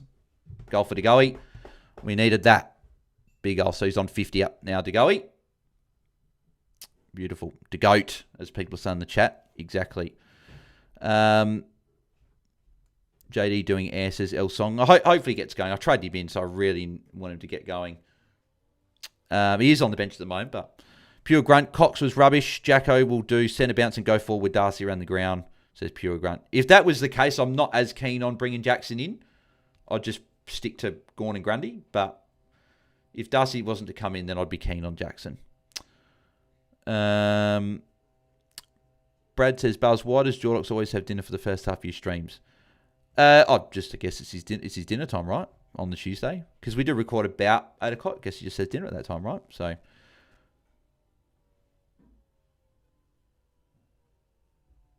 There's a tackle for Butters.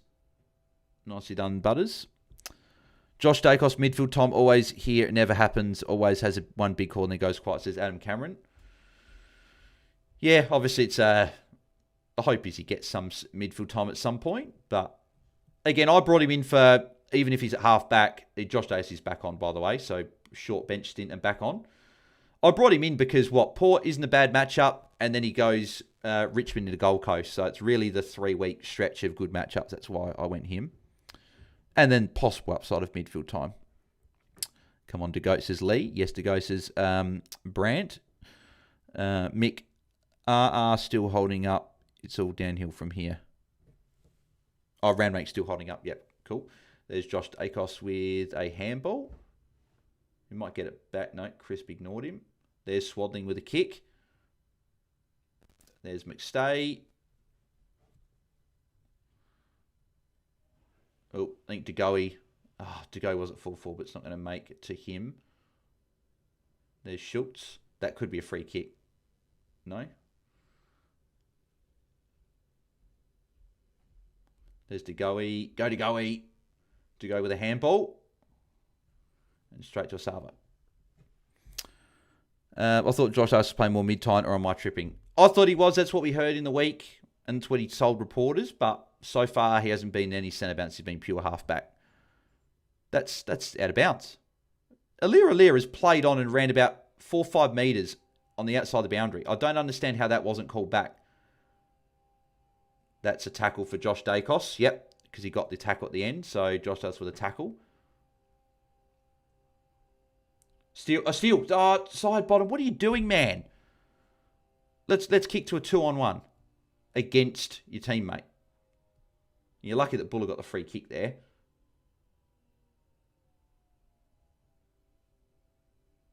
Josh Dacos. Buller. Go to Josh. Buller. You idiot. Again, why do these players, and they're going to, no, they're not even going to get the goal. Why do these players kick to contest when they've got 3 players near them? Really don't understand. I really don't understand. Henza, if Roy Laird ever got kidnapped, who would we have to report you to the police? Says Henza. No. I love Lairdy, but I'm not going to do that to him. Not a great kick, so McStay intercept mark there. Nick's short there.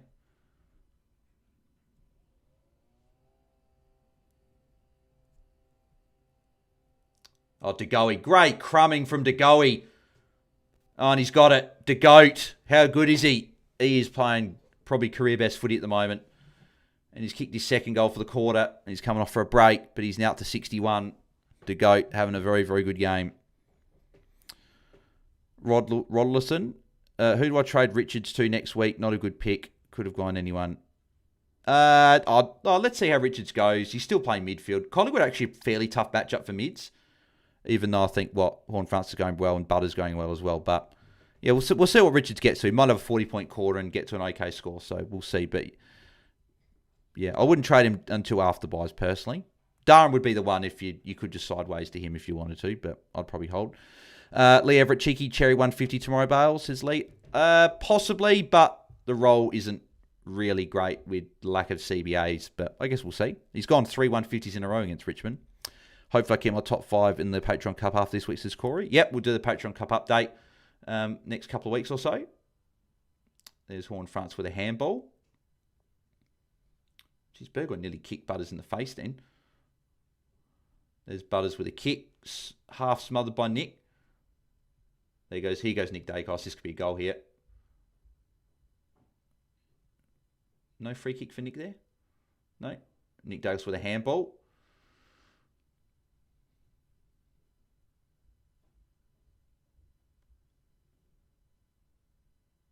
Oh, almost a great gather by Berry then, but fumbled. Mick, Jackson's X Factor all year, in my opinion, has been his ability to be an asset in the midfield beyond the rucks. Had a lot of missed marks last night in both centre square and up forward. Yeah, that could have been a 200 last night. DeGoat, top 6 forwards, says Corey. DeGoat, says Lee. Brad, never liked Schultz, says Freo. Disliked him even more now at Collingwood. Little squib that plays for free kicks and little dirty little bugger as well. So, Brad, you don't like... Here's Horn-Francis again with a nicely done Horn-Francis. So, yeah, Brad, I assume you don't like Schultz. But I was curious to know how you met Guesty and started the pod, says Henza.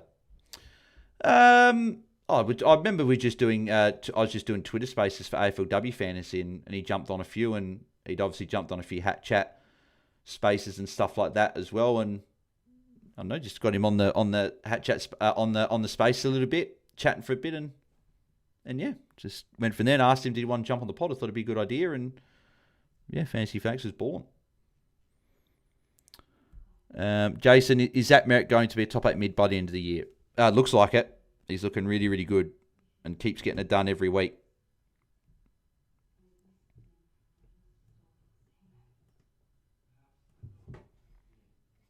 Bales, any locks for AFLW Fantasy this year? There probably is, but off the top of my head, I can't think because I haven't looked into it deep enough just yet. The one that comes off the head, I'll probably just locking in Ebony Marinoff straight up. Not even going to worry about possibly trying to get her in or not because she's just a jet. So I think I'll just start her, and it might be someone like a Jazz Garner maybe, Laura Gardner, someone like that. Josh Davis could get the ball here. Oh, how was going to go to him, but didn't go to him. Oh, Padarsky nearly a mark there. Burn Jones, kick was smothered. Georgiades. Padarsky, oh, that's a nervous kick. Swaddling, mark. Come on, Josh, get involved, mate. Should have bloody got... Well, I couldn't... Actually, with the trades, I couldn't have afforded anyone other than Josh Dagos anyway, so it's fine.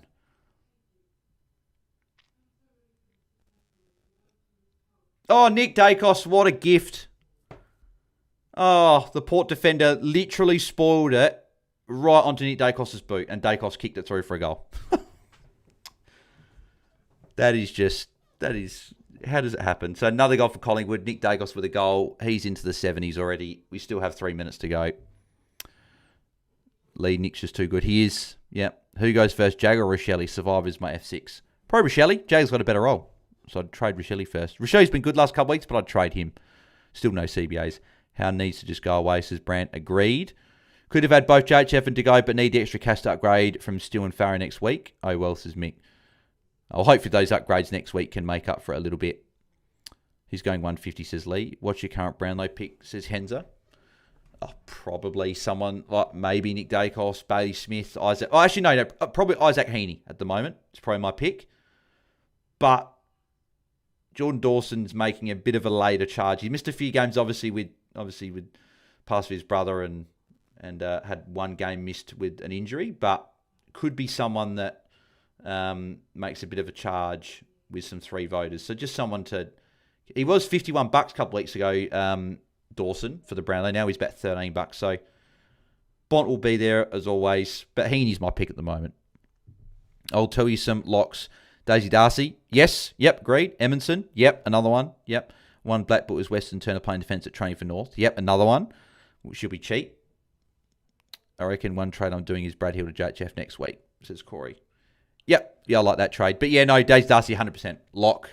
Emerson a lock. Western Turner, yeah, as well as a forward rookie. Probably basement, I think, or pretty close to. Will be one that probably... even at F5 or even as a bench option will be an option. So Whitlock kicked the goal there. What's Josh Dacos on? 37. It's a little bit stinky. Hopefully he can get 10 points or so in the last 2.5 minutes. But yeah, so far not particularly great. Lee, thanks. I was just saying to Corey. El Song, I've got Jackson VC. Need Dacos to stand at 130 for it to be valid, but doubt that will happen. Same with Sheasel. Oh, honestly, El Song, it doesn't matter what happens because you've got the VC of the guy that's had the highest score of the season so far. There's Nick Dacos again, getting another clearance with a kick there. And McStay mark. Yeah, McStay lining up for goal. And Nick Dacos running by for the handball. No, McStay's like, no, I'm going for goal. Looking forward to AFL Fantasy this year. Yes, Lee, I'm looking forward to it as well, very much so. Obviously, me and Tom will be doing the pods like we did last year for it once again. Our round reviews, they won't be, Monday review won't be live, but it'll be essentially like the Ball Boys in a way. It'll be a Friday live show like we normally do for a pre-lockout chat, and then it will be, is that a goal for McStay? Yep, I reckon it's a goal. So Collingwood back to within a point. And then our Monday one will come out where I review the round. So it'll be just the two. Won't be as much content, but still be good fun. And if anyone hasn't done AFL Fantasy before, I would very much recommend trying it because it is good fun. Shannon, would you trade Sanders or Dale next week? I wouldn't trade Dale because they've actually got a pretty nice run for the rest of the year. Sanders probably the one I'd trade because there's a few options you could go to. You can go to Rankin, you can go to Horne-Francis, you can go to Durham, you can go to Daniels if you didn't jump on. Darcy Cameron, 26, not good. Yeah. It's disappointing. Darcy Cameron. Could be 2 bad scores in a row. Which is why I wouldn't trade into Darcy Cameron if you don't have him. Jackson's the ruck if you're trading into one next week, or Brody Grundy. Here's Butters with a handball. Richards kick, so hopefully Richards can keep going with some more stats. Come on, Josh, get a tackle, mate.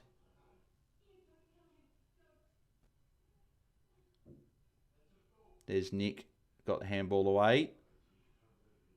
Does that count as a Butters tackle? Because here's Darcy Cameron intercept mark. Thank you. So +6 coming up. Come on, Josh, get a +6 here. That would be really handy. Get you into at least the 40s after having a good start and just not doing much since. No, and I thought he was going to lead short there, but nothing. That'll be a lasso for Port. Oh, no, touched. Fresh Prince Oz had the VC on Dacos all week and switched to Dawson. Haven't had a 140+ captain score this season yet. Nothing under 100, though. Yeah, I don't think I've had I can't remember if I've had a monster score like that, but I've also had 3 scores under 100, being the English injured 51, the Murdoch tag on Whitfield for the 59, and there was one other. I think Grundy got like an 80, didn't he, for one of the games against Geelong? I think I had him captain. So yeah, 3 scores under 100. So a bit disappointing after I didn't go under 100 last year. My captain's in my inside, which is good. But 34 seconds left in the quarter. Schultz nearly broke his back playing for that free kick. Idiot, says Brad. Yeah, I know you're still not a fan.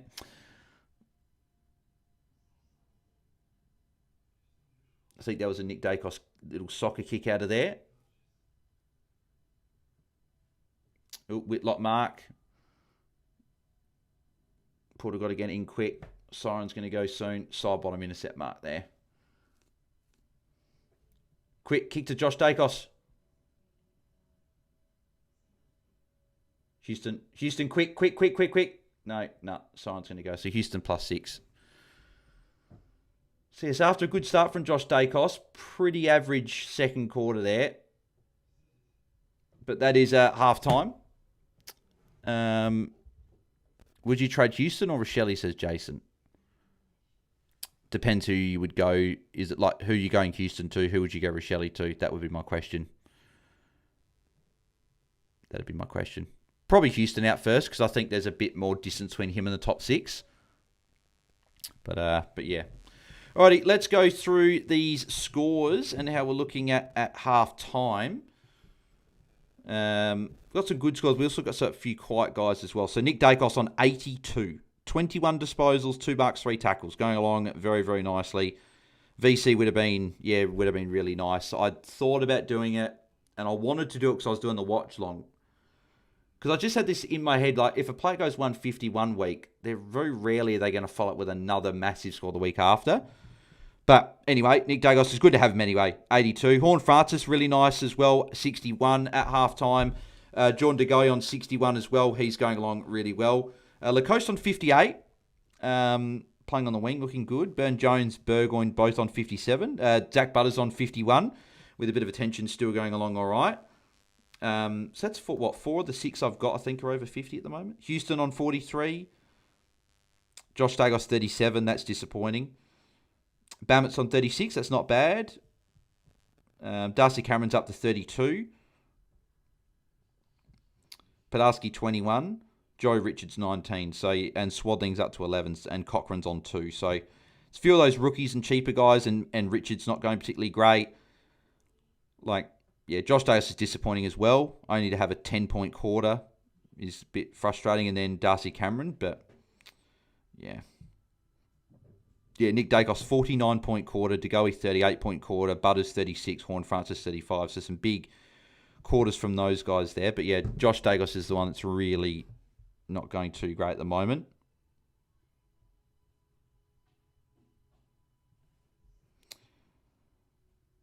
But yeah. Josh went missing that quarter, says Lee. Yeah, he did. Yeah, it was frustrating, and as a trade-in, I'm not particularly pleased with what I've seen so far. First quarter, I was pretty happy, but that quarter there, not a lot going on for Josh Dacos. He had 10 points, 3 handballs and 1 tackle. That was it. Was his tog down, or was it still fine? No, Josh Dacos, 91% tog that quarter, and you're telling me he only got 3 handballs. That's just... He looks so good against Melbourne as well. And he's still got Richmond and Gold Coast, so I'm still holding at least for a fortnight with those 2 matchups, but it's disappointing. If I did the maths, could I've gone Taranto and Lairdy? So LDU's 875. Taranto is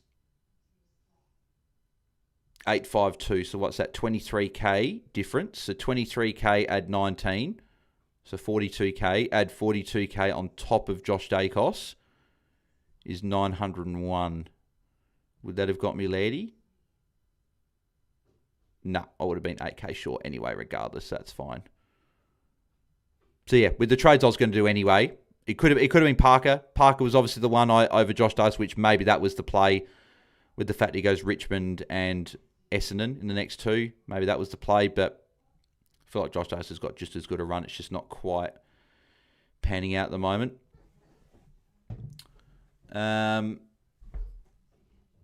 Corey, been opening All-Star AFL packs for Gano Squad lately. Got some All-Star cards and got Diamond, Georgie Prasparkas, All-Star Chaplin, Goldsworthy, Too Good, Malloy, and Saint. Nicely done, mate. Did you get any All-Stars out of that, Corey?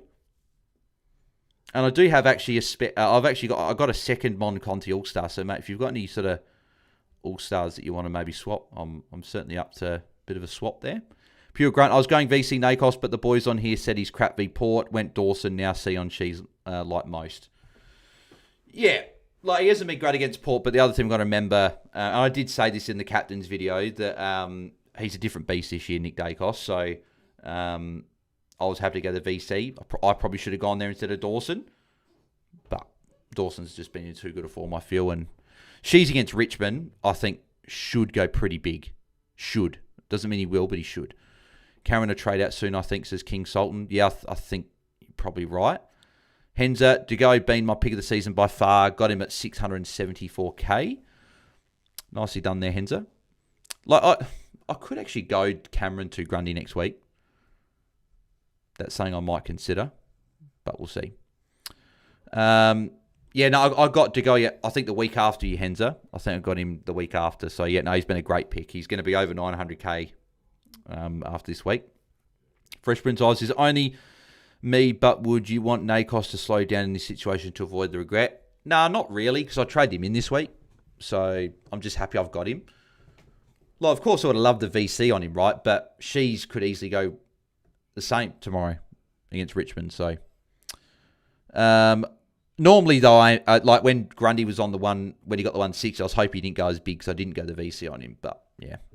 I jumped on to go when Bales did his Lee. I think Brent will be a good pick. 76 is Norfolk in the forward line. Yeah, great. A few free kicks against. Giants didn't play particularly great. And he was in the midfield as well. Last 5 were All-Star. So last 5 were All-Stars. So yeah, what is it? Yeah, All-Star Chaplin, Goldsworthy, Too Good, Malloy, and Saint. Yeah, nicely done there, Corey. Fresh Prince Oz, yeah, agreed. Premature discussions here. She's will clean everything up. Yeah, and Ross is out as well. Says, I don't really think there's anyone that does a negating role for Richmond. So I'm hoping that both LDU and She's can go big tomorrow.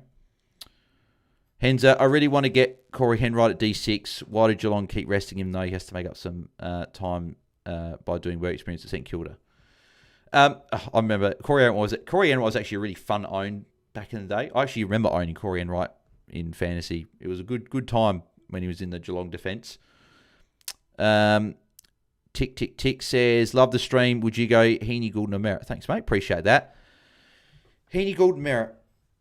Oh, probably Heaney.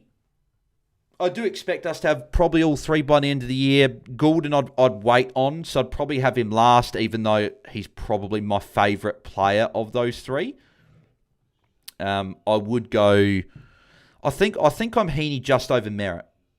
I just want to see the run. So Heaney after this week, so he goes Brisbane at the Gabba, so you'd imagine that that's a Josh Dunkley sort of bit of a tag game, and he scored 65 against him in the year, but that was from 6%. That was when he had a bit of a hamstring niggle. But I think I remember Brisbane last year went pretty well. So yeah, 103 and a 114 against Brisbane was Heaney.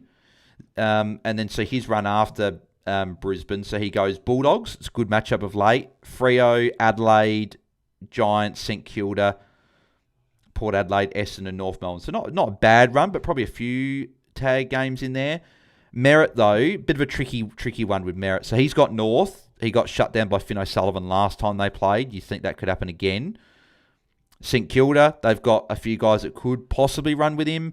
Brisbane at the Gabba I don't love. Giants at Marvel, whether Bedford tags or not, but he could still go right there. Hawthorn at the G, I think, will be fine. Adelaide will be fine. Geelong, that'll probably be a Mullen tag. Sydney, Jordan tag. And then Port is fine. So... not amazing for Merritt, but do teams bother tagging Merritt? I'm not sure. I think I'd go Heaney out of the two, but if you don't have Noah Anderson, he's again someone that I think we have to seriously start considering. I've started considering now, but so he's going to go up 40k. He's going to be about 1.03, but he's going to probably get to a point where he might be unachievable. So he goes Freo at Optus, but then Collingwood, Adelaide, Bulldogs, Carlton, Melbourne, Giants. So it's a pretty nice run. I'm actually, at the moment, I'm considering Noah Anderson over Heaney. Just to have a tiny bit of cash there. And Anderson's looking great. But I like both, so you could go either or. Don't like Merritt next to with Northern St Kilda could get tagged. Yeah, agreed. So yeah, I'd go out of those three. I'd go Heaney out of those three. Gordon would be so unique. Says Lee. Corey, don't like... Oh, yeah. So for Fresh Prince, I'm in a pickle with pre-midfielders under 1 million to bring in next week for Bruin as I held him this week. Yeah, Clayton Oliver's probably one. Taranto could be one. It's probably a couple. What would I do instead of Padarsky, says Tim. I'm not sure, Tim. I'm not sure. Do you have Merritt? No, I don't, Tim. I don't have Merritt.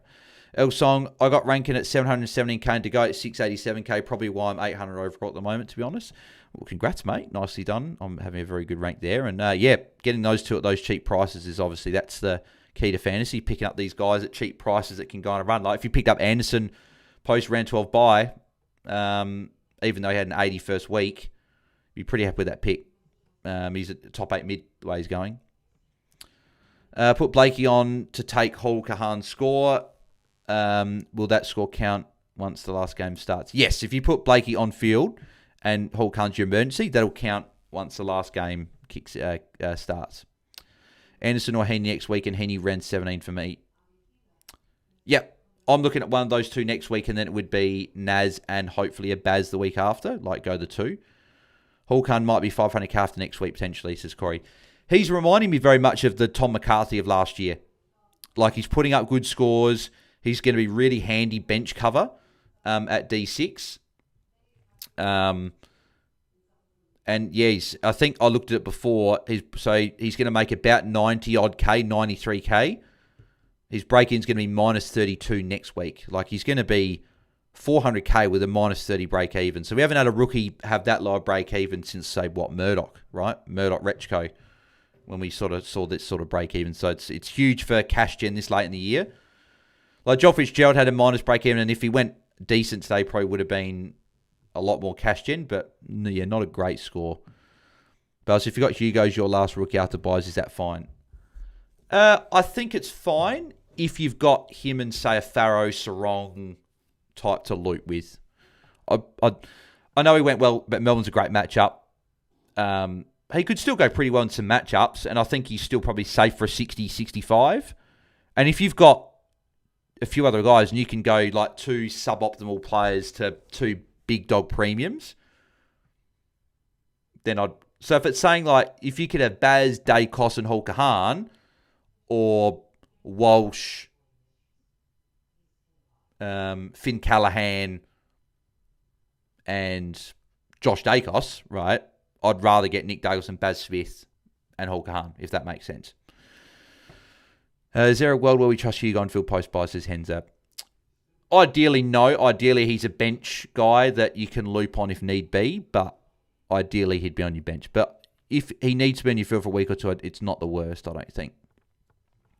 Who do I get next week? Merritt, Heaney, Anderson. Who's the priority, says Tim? I like all three. Heaney, Anderson, probably my two favourites at the moment. Probably one of those two. Caleb, yeah, is it Heaney or Anderson to bring in next week? Yeah, a few people are asking that. We'll have that discussion on the pod, obviously, tomorrow night and then Tuesday night. I feel like I'm partly leaning towards Nando because Heaney's just going to get tagged by Dunkley. So I feel like I'm probably going to go Nando, but it's I think both are good options. I had Jordan Dawson coming in until Hall Kahan. Oh, no, Josh Dacos, sorry, coming into Hall Kahan. Now got Annan instead. 680k in the bank for Steele, Tamara, and 300k for Kirch if he stinks that one last time. Pretty kissed. Oh, no, not pretty kissed, El Song. You just pivoted when you need to, and it's good, so it's good. Corey, crazy to think Rechko's only scored well this year at the MCG. Yeah, I know. Yep, and they're playing, I think, the G tomorrow. Or is it Marvel? Might be Marvel. That game, actually. But yeah, if you are tuning in as well, I haven't said it for a little bit, but make sure you do smash a like on the video and subscribe if you haven't already. How much will Fitzgerald make? Hope he doesn't get dropped, says Lee. Yeah, I hope he doesn't get dropped. He was pretty good in the first game, a bit quieter this game, but in terms of money, he projected to make about 49k, which is pretty good. Means he'll be over 300, and he'll have a break-in of -6 after their bye. And he goes Hawthorn, then Richmond. So I'm hoping he's in and holds his spot. Yeah, the 54% tog was interesting in this game. Why is my internet on my phone not connecting? I brought in Rowell over Anderson to save cash for trades a week after, says Caleb. Yeah, and funny enough, a couple of weeks ago, I did say I'd go Rowell over Anderson, so apologies if that was the reason you went there. I was pretty keen, but yeah, I'm definitely on the Anderson train now. I'm thinking Merritt might get defender status, says Tim. I think you have to play full-time defence to get that. I'm not sure he's going to have the numbers to get there, but I guess we'll have to see. Have Heaney and Merritt. Don't like Nando historically. Washcroft and Neil as top 8 mids. Neil, yes, but not for a couple of weeks. He goes Geelong, then Sydney. But after that, I like Neil possibly as a pick. Nando, yes, historically hasn't been good. But from what I've seen over the last 5 weeks, it's a different Noah Anderson. It's not the same Anderson that we've seen previously. He's taking marks. He's getting tackles. He's not going to get tagged as well because Petrarca's the guy. Petrarca's going to get shut down. So I like the Anderson pick now. I'm pretty keen on Anderson. So Richmond play the next 5 at the G. Yeah, so I was going to say, MCG for that game tomorrow. Why did lads slow down the second half? Did the flow of the game change all? I was very happy with the trade in at halftime. I was still getting a tons good, but yeah, it did slow down a little bit. I can't really put my finger on it, to be honest. Yeah, I'm not sure. Is Russell and I can keep or go to Baz after bye? Probably upgrade eventually to Baz after bye, but depends what your other issues are, Caleb. He only had 50% tog too, says Lego Man. Yes, no, annoying for Fitzgerald. Figsy, made late pivot from Dacos to Newman as more cash helps getting Merritt and Heaney for Lindsay and Steele. Led poor second half. Yeah, I like that, Figsy. Keep round, in my opinion, he's warming up, says El Song. Tim is really good for the top 6. He's doing well. Yeah, he's a fine hold for the time being, Tim. Figsy brought in Laird. Nicely done, Figsy. Corey, I feel that Gold Coast could miss the 10. I don't like their run. He was like 12% defender. Merritt saw the other day. So, yeah, Merritt's not going to get defender status. Yeah, I still think Nando's still going to go good, though, in these games. Ando's generally everywhere. I wouldn't be surprised if they move the tag to Nando, says El Song. Yeah, possibly. Taylor French, could please watch the game? Unfortunately, Taylor, I can't put the game on the screen because the stream will get taken down for copyright, and it'll be a strike against the channel. So we do the watch long. It's pretty much just we got the fantasy scores up, chat some fantasy, chat for 3 hours, and yeah. So if you are enjoying it, then you can stick around. King Sultan, Murphy Reid, top 6 forward. Not for me. I think he's an 85, and he's probably 5 or so points off top 6, but he's not a trade out, I don't think, if you got him. Fresh Prince Oz Nano hasn't been damaging enough yet, in my opinion, to justify taking him over track. A lot of kick mark in the back half. Yep, no, good point, Fresh Prince Oz. What midfield do I get for Still next week, says Tim. Tim asked that question before. Yeah, you asked that a couple of times there. So Heaney, Anderson, that's where I'd go. And I probably don't want to disclaim payment, Tim, for what I get paid on here. Probably just something I'll keep behind closed doors. I'll keep that there. Henzo Hugo, Hall All Australian, and Knighthood. Knighthood, yes, All Australian. Probably going to be tough. He missed the first half of the year, but certainly could be Knighthood. I'm going to knight him for sure. He's been a very, very good pickup. I've been very impressed with how he's played since coming in. So, just wonder, has there been any adjustments for any scores at halftime? Got 2 minutes to go before the second half start. So, Nick's still on 82. Horn Fronts to go still on 61. Butters still 51. Houston still 43. Josh Dagos still 37. Bammett still 36. Cameron still 32. Padarsky 21. Did Padarsky get something taken off? Or was he on 21 already? He might have been on 21. Richard's still on 19. Yeah, so everyone's still pretty much on the same. So no adjustments, which is surprising. Normally you see a couple, but maybe it's on just ones that we don't have. Elsong, what are your thoughts on the Crows, Bells? I think they're heating up perfectly. Last year they were top too early. Yep, no, 100%. I'm feeling good about the Crows at the moment. 3 good wins in a row. They flipped it where they're playing better at the moment. I don't think they played their best today either, but they still won, and it was still exciting to watch. So, like as I said, if the Crows can win the showdown, they go to 4th above Geelong because we've got the game in hand for Geelong. Who do Hawthorn play? Who do Hawthorn play next week? So Hawthorn are 2 points ahead of us. So who do Hawthorn play? Next week, Hawthorn have got Giants. So if Giants could do a solid and beat the Hawks, that would be nice because then the Crows would possibly go up to 3rd. I don't think we're going to catch Sydney or Freo. Like, we'd have to win... The Crows would have to win both the games against them away from home, and Freo seem to win. So I think we're just too far away from those top teams, but yeah.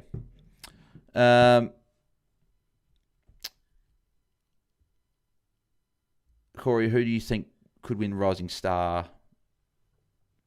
I feel like is Jagger probably the leader for that? Actually, Dersma probably. Dersma will probably win it, right? Dersma, Jagger, probably the top 2 off the top of my head. I'm not exactly sure though. Buzz, did you see that Nick Newman piggery when he and Mackay played kit to hit? Yes, I did, Lee, and it was a thing of beauty. I thought Newman was actually quiet for a lot of the game, but just really got going this particularly second half. I think 69-point second half for Nick Newman, which is really good. Fresh Prince Isles, Hugh Hall can't be the stuff of legend 10 years from now. Great story for a lad to show up from one training session straight to the team. Agreed. Crows, Freo Grand Finals is Henzer. That'd be pretty good. 2 non-Victorian teams. Elsong, Barry might be the most underrated mid in the league. Never gets mentioned on any sort of platform. Yeah, Barry's had a really good year. Yep. Sam Barry for sure. Sam Barry's been so good that Scott Thompson can't even get in the team anymore. He actually reminds me of Scott Thompson, to be fair. The way he plays, the shaved head as well. Tim, is my trade still good with Padarsky? Yeah, Tim. Yeah, I said that before. Your trades are still good with Padarsky. Alrighty. Second half about to get underway. It looks like Burgoyne's on Nick Dacos. I don't know whether that's a tag or not. Guess we'll see. Nick still was able to get the kick away. I didn't actually see who was in the CBA for Collingwood then. Like, I'm assuming Josh wasn't in the CBA. Here's Horn Francis with a kick. Yeah, no, he was at halfback because there's Josh Dagos there. And out of bounds. So already Nick with a kick, Horn Francis with a kick as well. And Butters with a handball. Is Nick Newman a 2-week play? West Coast Richmond next 2? Says Tommy Mega Man. Could be, yeah. A couple of really good matchups. And they're both in Victoria as well. I think Carlton don't play outside of Victoria now for the rest of the season. So it's obviously good for them. Sort of makes me question. There's a handball from Nick Dale. Still makes me question the... We know that the league's not equal. But how Carlton can play now pretty much the back third of the season all in Victoria is a bit interesting, but I think St Kilda are pretty much the same as well. I think they've got one more game outside of Victoria and that's it. So yeah, interesting how it works out, but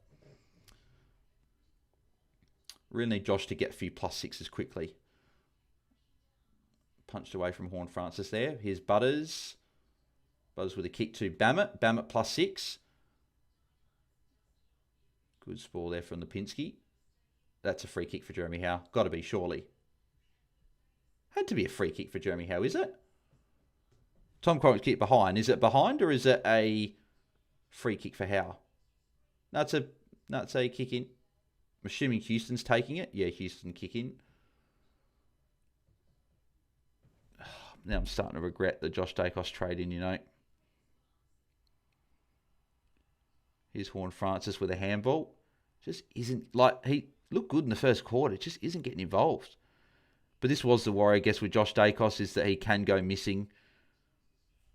Or is it, or are we getting ready for a monster last quarter from Josh Dacos like we have seen him do in the past?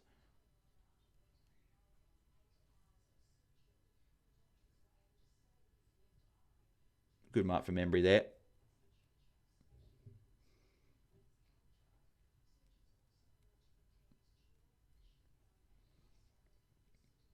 DeGoey short.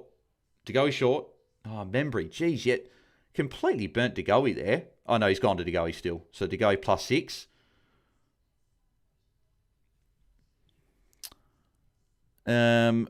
Scott Thompson's arms are bigger than my quads, says Henzer. Hope can't keep winning, so it's harder for them to get Walker, says Corey. Actually, that's a good point, actually. Yeah, that would be hard to get. Well, so Memory gets it back from DeGoey.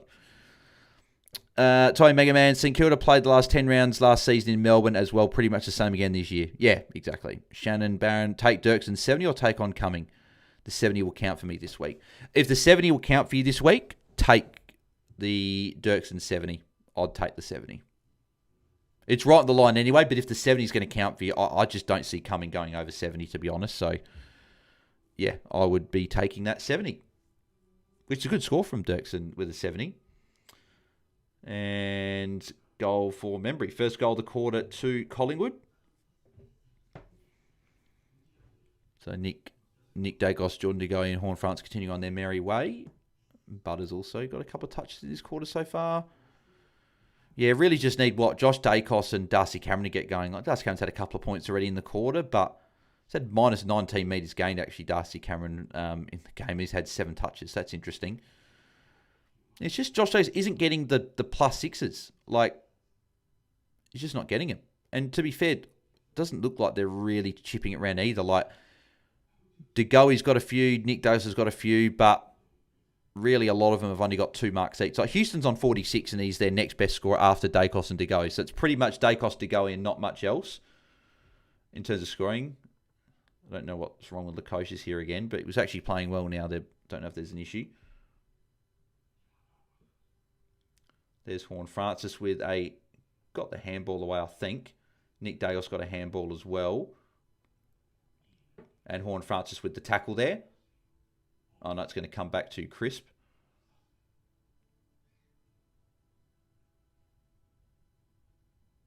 It's gone over Darcy Cameron's head to DeGoey.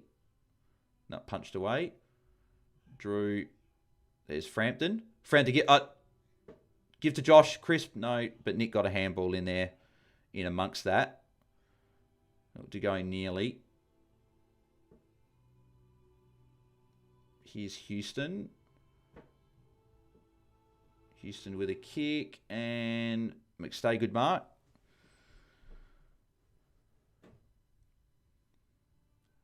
It's just to go. No, Schultz is there. No, over the back. Or if this goes to Collingwood, that would be a DeGoey tackle. Yep, I think that would be a DeGoey tackle there. I can't believe we've already had 4 minutes in the quarter and Josh hasn't touched it. 10.6 quarter time for Josh Dacos is disgusting. And Lukosius going down to the rooms. Oh, and I could have had Luke Parker.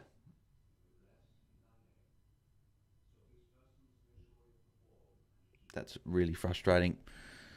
How many tips are you on this year, Bales? I've got one right. One right this week. I think I'm doing okay with tipping. I've got 91 so far for the season. Overall rank at 22,439. So I don't know how many people are doing tips. The official. The only one I've got wrong this round is I tipped Giants at home.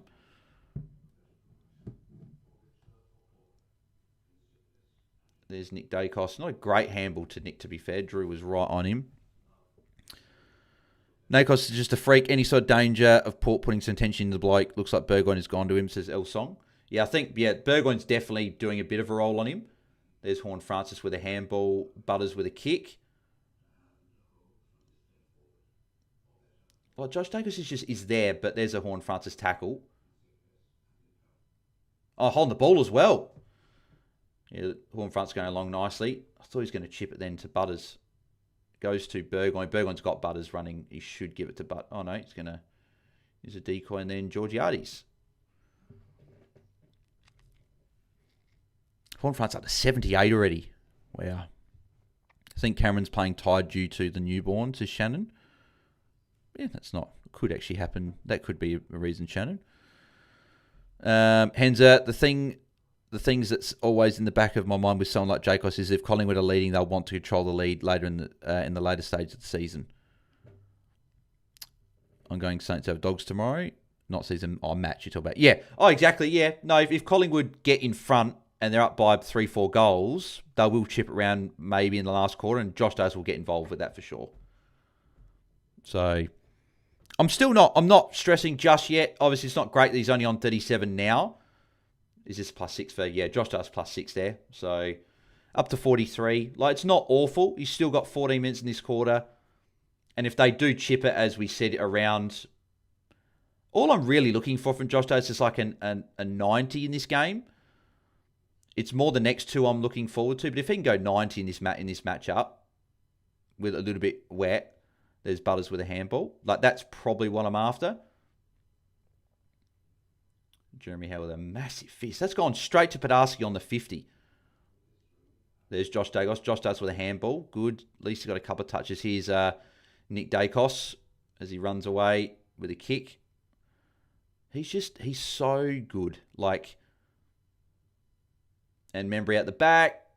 Well, really, for us that have got... There's another guy for Collingwood. For those of us that have got Josh Dacos and even Nick Dacos to an extent, we need Collingwood to keep doing what they're doing, because that's when they're going to start chipping around later in the game, if they're in a good spot.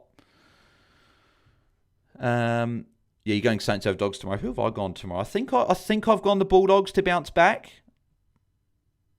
Normally, when a team gets exposed as much as they were the week before, they respond. Oh, no, actually, I have gone Saints in my tips. That might be saying I do change. But Saints were pretty good last week against the Giants, so maybe I just keep it. Maybe I keep it. What's wrong with Josh Dacos, says Andrew. No, just not scoring enough. Geez, passing Horn Francis is painful. Oh, yeah, passing on him, you mean, sorry. No, 90 isn't good enough. Give me a 90-point quarter so he can beat his record. Oh, well, like that. That'd be pretty handy. Not watching the game, but do we have to conclude that Sweet is an ugly matchup for Ruxus, Fresh Prince Oz? I think so. He seems to be pretty tricky to, especially win hitouts against. Like, even Grundy only got 97 against him last week. So, yeah, probably something to keep in mind. I think Josh Dacos is on the bench, which I don't mind. He's got a few points. Get him on the bench. Get him back on in a couple of minutes. Free kick to Sava there. I'm not happy with Carlton being Giants, says Andrew. Vindicated for 3 quarters until that moment, says Mick. Josh on the bench, says Figsy. Yep, yeah, I don't mind. Get him on the bench now. Get him back on a couple of minutes, and hopefully he can score some more points to end the quarter. I think he'll be in the mid-60s by the end of the quarter. Like, I'll take that. And Whitlock lining up for goal.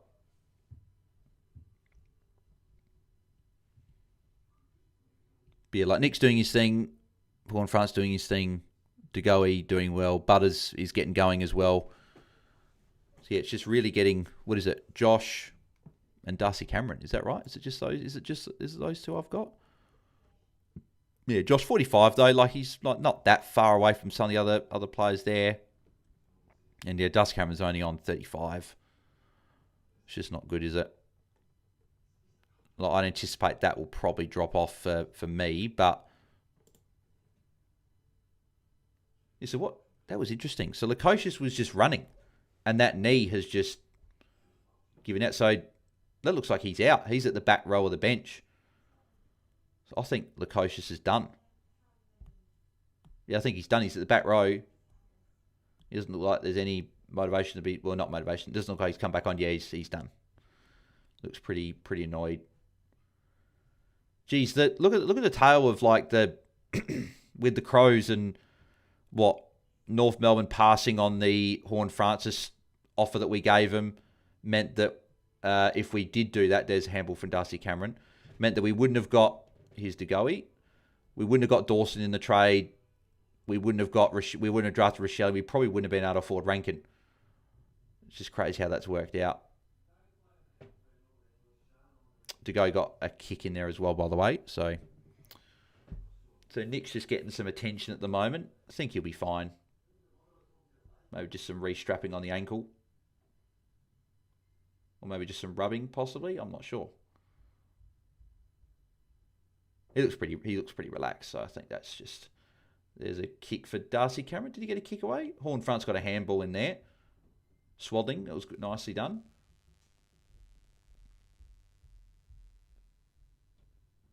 Horne-Francis with a tackle. Horne-Francis just keeps getting points. Like normally he'd see, what is it? Is it ankle? Is that what they're working on at the moment? He doesn't look too worried. Looks pretty relaxed on the bench.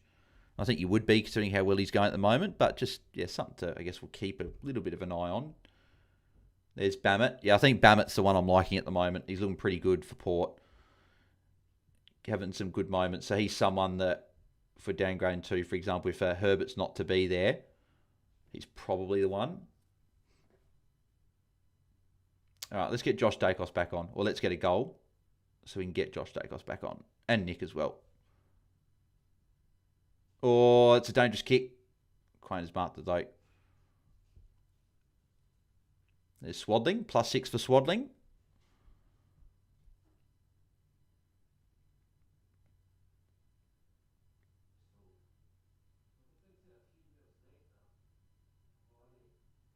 That'd be out of bounds. Still can't believe North got Matt Willock and traded the future first. Yeah, Nick's putting the boot on. Yep, I think he's fine. He'll be come back on shortly. That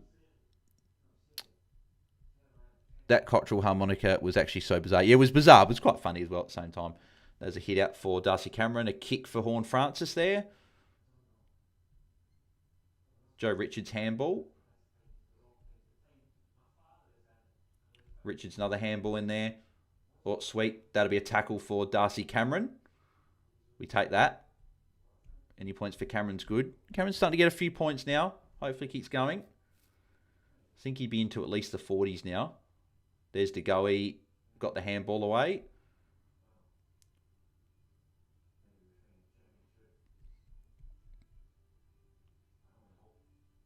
Is that against Quainer? Yep.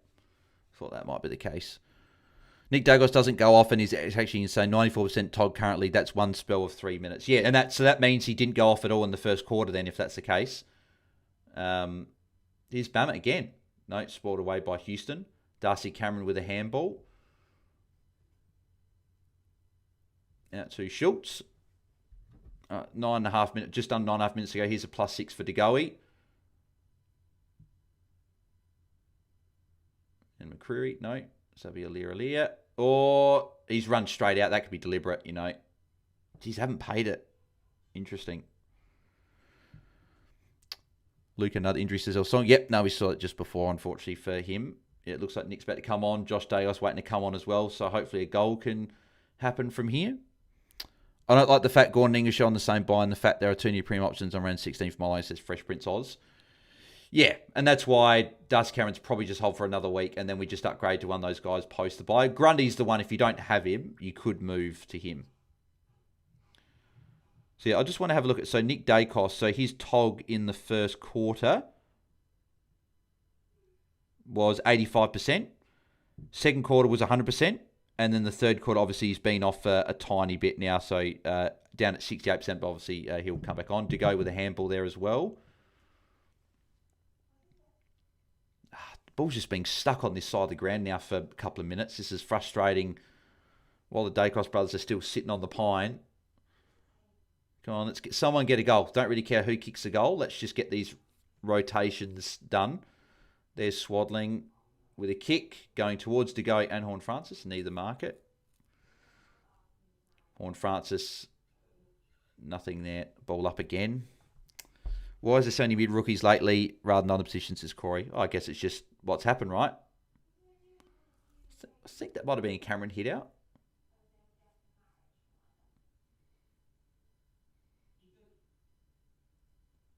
Membry, come on, keep it in. Don't go out. Yes, good. Padarsky kept it in.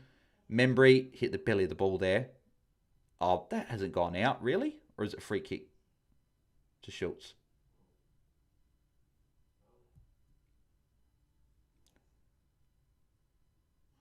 Is it a free kick, Schultz? No, ball in. No, I sent that before he went off with the ankle. Oh, right, okay, yep. Why is this only mid-rookies lately? Oh, yes. So before, originally tried the Port Adelaide second game at the end, then I changed to Swaddling and now regretting it, says Caden. Yeah, Bamit's been impressive. Oh, now the ball's going to go out again. Can we please get these interchanges done? Like, we're now down to 8 minutes to go in the quarter, and it was like 11 minutes when they were looking to come back on. Like, or switch the ball on the other side of the ground instead of keeping it on this far side. I hate when games are like this, when it's just contest, another boundary throw in. Come on. Of course, the ball is on the far wing when Jagos on the bench. Yeah, I know. And I swear it happens every time when Josh Davis on the bench. There's been multiple times when he gets stuck on the bench, and it's infuriating. But even Nick's also copying it now as well because it's on the other side of the ground.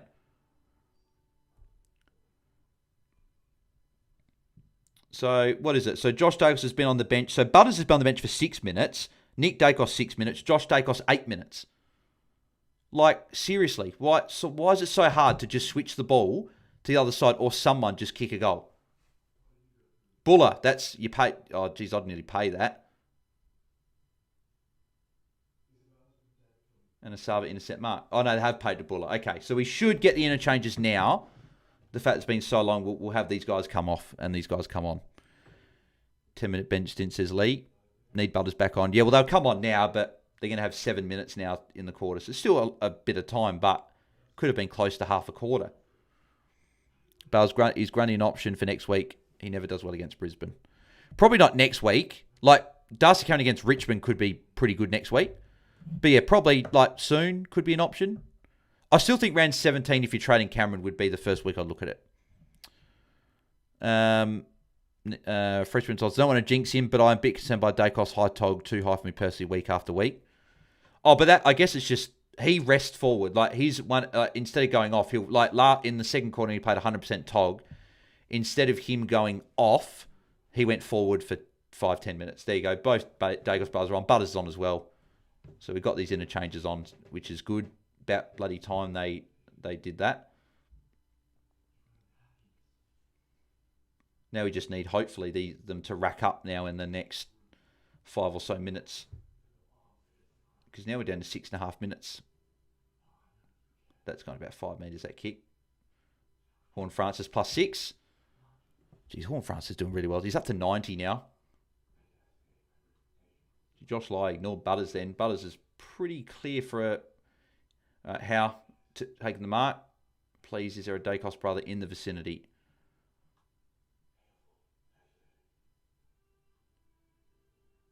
No, How's going to go long to a contest like he does pretty much 90% of the time. Remember, he got De Goey short. No, you've gone long to Padarsky. Oh, he's dropped it. Padarsky had it. That was going to be a cracking mark, and he dropped it. Oh, that's disappointing. That was going to be a cracking mark. There's Josh Dacos with a handball. Horne-Francis. Oh, that could be holding the ball. Did he get a handball away? No, holding the ball. Free kick against Horne-Francis there.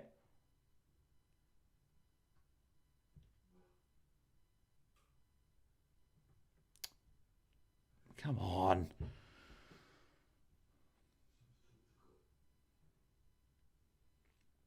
Sava going towards Houston. Houston drop mark. Here's Josh Dacos. Josh Dacos with a handball. Here's Nick Dacos. Handball to De Goey. De Goey with a kick. And well spoiled by Logan Evans then. And Padarsky, no, out of bounds. Yeah, it's infuriating, isn't it? Says Elsong. Yep, Bales, have a good sleep tonight, you sports addicts. Thanks, Pure Grunt. Appreciate that. They're back on, says Corey. Is the number on the right the number of disposals? No, that's fantasy points, Jesus, for there. So, like, Dagos has not had 96 disposals. He's got 96 fantasy points. Still got just under 5 minutes to go. Still a bit of time. Here goes Nick Dacos. Ed Allen, what are you doing? Membry. Oh, it's a good kick. There's Bammett. Oh, Swaddling. Is that holding the ball or high? No. Ball up.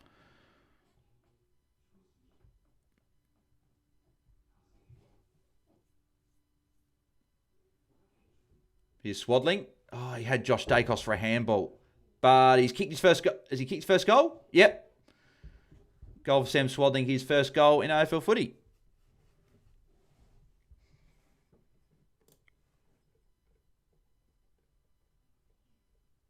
So the dust carrying up to 50 now. Josh Dacos still on 47. Did they not count that? Oh, no, they did, because he was on 45. But still, 47 for Josh Dacos is not what I was after. To be fair, he was on about this score before he had his 80. What is that? So 82 from here is... So if he gets one more kick and then has an 82-point quarter, he gets to 132 like he did against Gold Coast that time. But I don't think he's going to repeat that, unfortunately.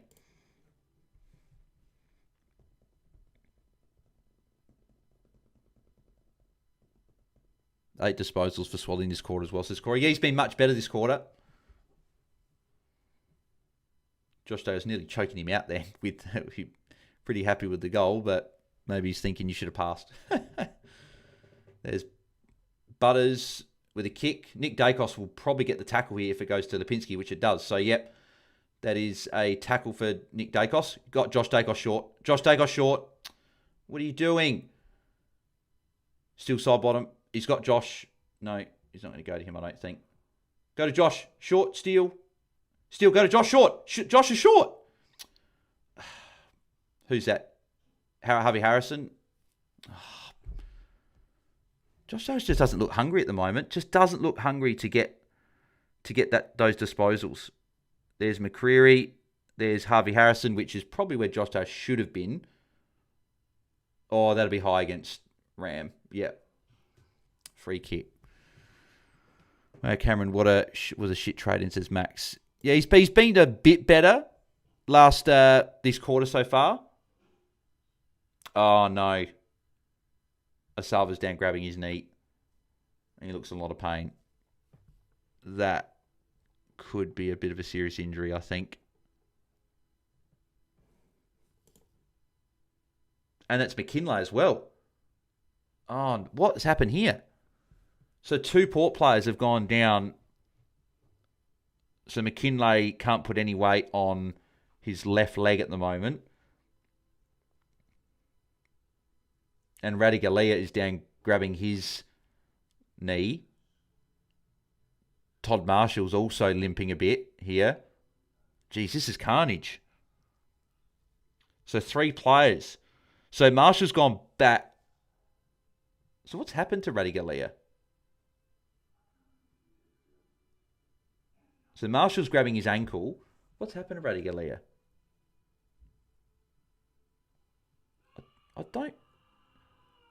I don't really know what's happened to Radigalia. Like, he's grabbing his knee, but there's no... Has it given way as he's launched? Because it looks like he's already grimacing before his launch. Has it given out as he's launching? Like, McKinlay's off. I don't know what happened to McKinlay. But Radigalia, that's an ACL. He's holding the back of his leg. He's holding the back of his knee. Far out. Port have just probably lost 3. It looks like they've lost 3 almost. Well, they've lost probably 2 for the game. And Marshall injured his ankle. Jeez. Side bottom has done so much anti-fantasy shit tonight. Yeah, agreed. Yeah, he has. He's kicked so much on his left when he should have kicked on his right and passing when he shouldn't have. McKinlay done as well, says Corey. What do we think is a pass score for this week? Says Fresh Prince Oz. Probably in the 1800s, I think. Fresh Prince Oz, but a few people might be 1700. It's been a lower scoring week. And Marshall went down 2 for an ankle. Go Swaddling, says Ben. Todd Marshall, why are you in defence, mate? Yeah, it doesn't look good for Asava.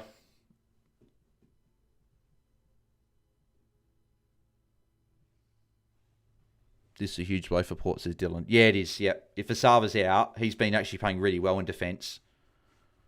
And McKinlay's been really good on the wing as well. So I don't know what McKinlay's done, but I think Asava's done looks like an ACL based on just the mechanism and him grabbing the back of his knee. Looks pretty distressed at the moment, so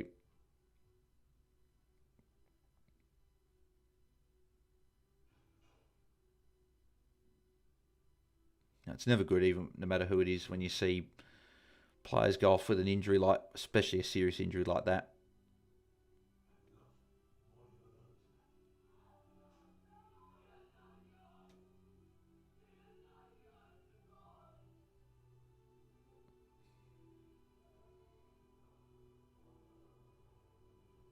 I feel like they've put him on. Have they put him on the wrong way? Normally, Asava's like heads close to the medical train. Maybe with a knee injury, they do it that way. I don't know, but yeah, not good. Not good.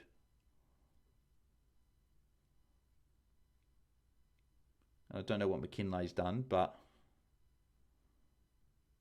so yeah, so Lukosius is out. Radigali is going to be out.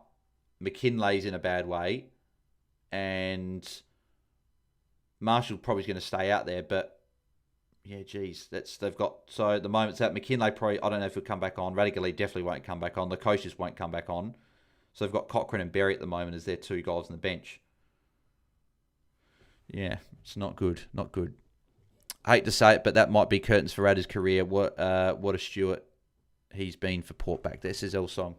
I hope not. I hope the injury doesn't force someone to retire, but sounds good as I'm currently checked above 1900. I got cooked last week by Dawson, says Fresh Prince Oz. Josh Dagos, man, says Lee. Yeah, it's been frustrating.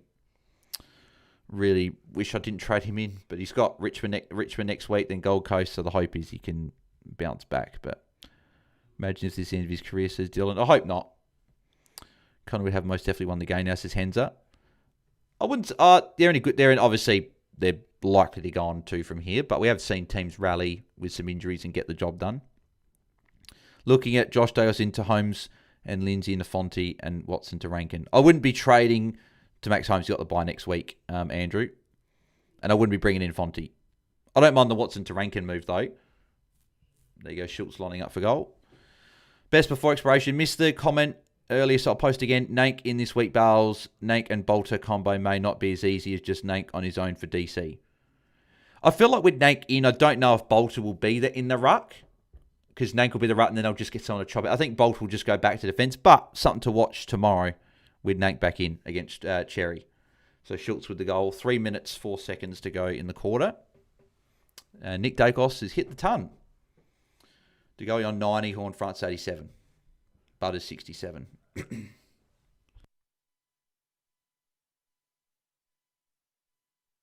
Yeah, so Butters is actually a little bit quieter this quarter. He's only had, 16 points so far? Everyone's got him, so it's not a huge deal. Come on, Josh. Josh, can you get a couple plus 6s before the end of the quarter? Just to bump you up towards... Yeah, McKinlay ain't come back on. He's going down the rooms and he can barely walk on that left leg. There's Horn Francis with a kick. Come on, Josh. And they're still side bottom again, doing this bloody anti-fantasy crap. Like, he's just taking the ball and running with it. Like, seriously. That's got to be a high tackle, surely. No, not paid. Here's Nick. Nick, give it to Josh. Give it to Josh. No, what are you doing, Nick? This is just not... Why did I bring in Josh Dacos? Why did I bring him in? Porty and take the advantage. So Bammett with a +5. Richards with a kick. Why did I bring in Josh Dacos?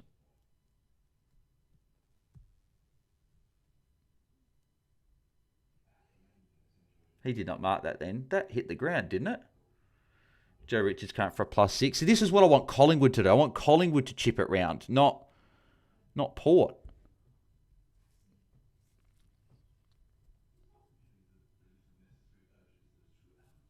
Marshall +6. Come on. Collingwood, get the ball back for God's sake. Oh, here's Horn Francis, though. Take that. Horn Francis lining up for goal. So this would be for a ton for Horn Francis if he kicks this before three-quarter time as well. Literally, I reckon for a lot of us, if it wasn't for Josh Dacos, we'd probably be having a good night. And maybe Darcy Cameron as well. But Lego Man, my whole league's projected tank below 1900s, bar the one bloke with a weird team. No Cosy or Steel projected 2020. Yes, I think 1900 projected at the moment looks like a pretty nice score at the moment.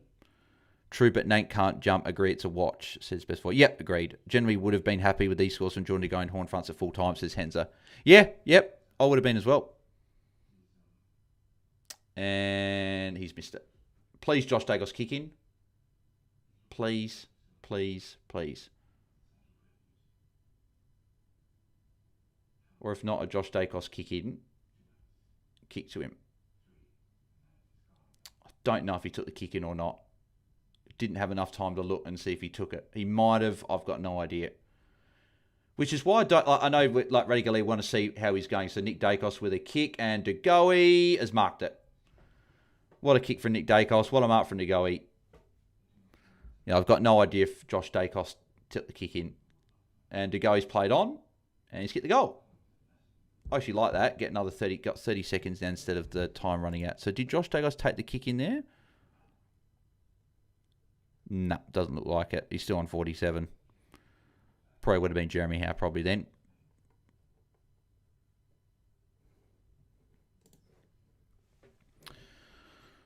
Corey,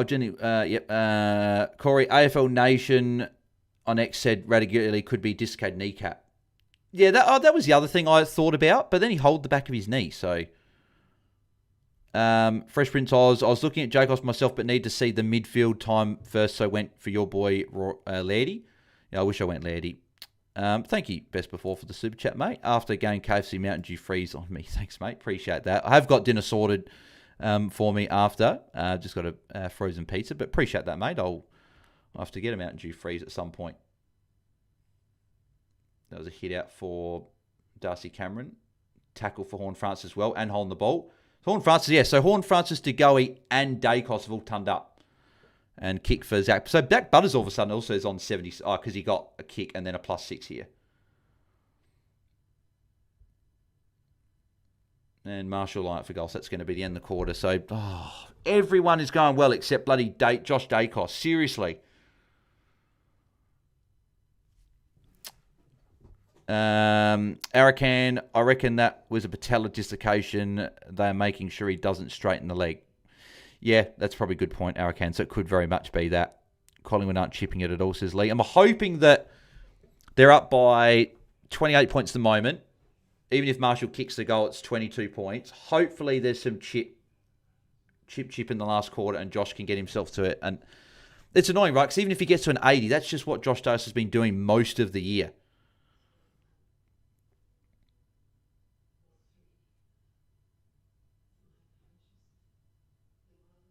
And Dusty Cameron took the mark, and then it's not going to count.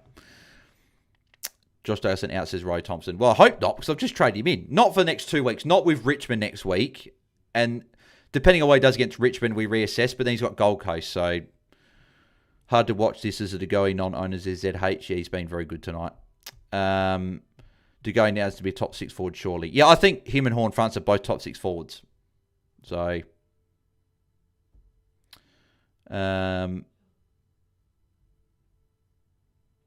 Fresh Prince Oz, don't own DeGoey, unfortunately. I went for J Mac for buy structure and ended up having to trade him anyway. Flow-on effect meant I missed Dawson last week. For you friends who don't have DeGoey, annoying. Henza, with a massive super chat. Ladies and gentlemen, it's round 2. $50 super chat. Thank you, mate. Very much appreciate the support. I think I'll do the shot, though, tomorrow, Henza.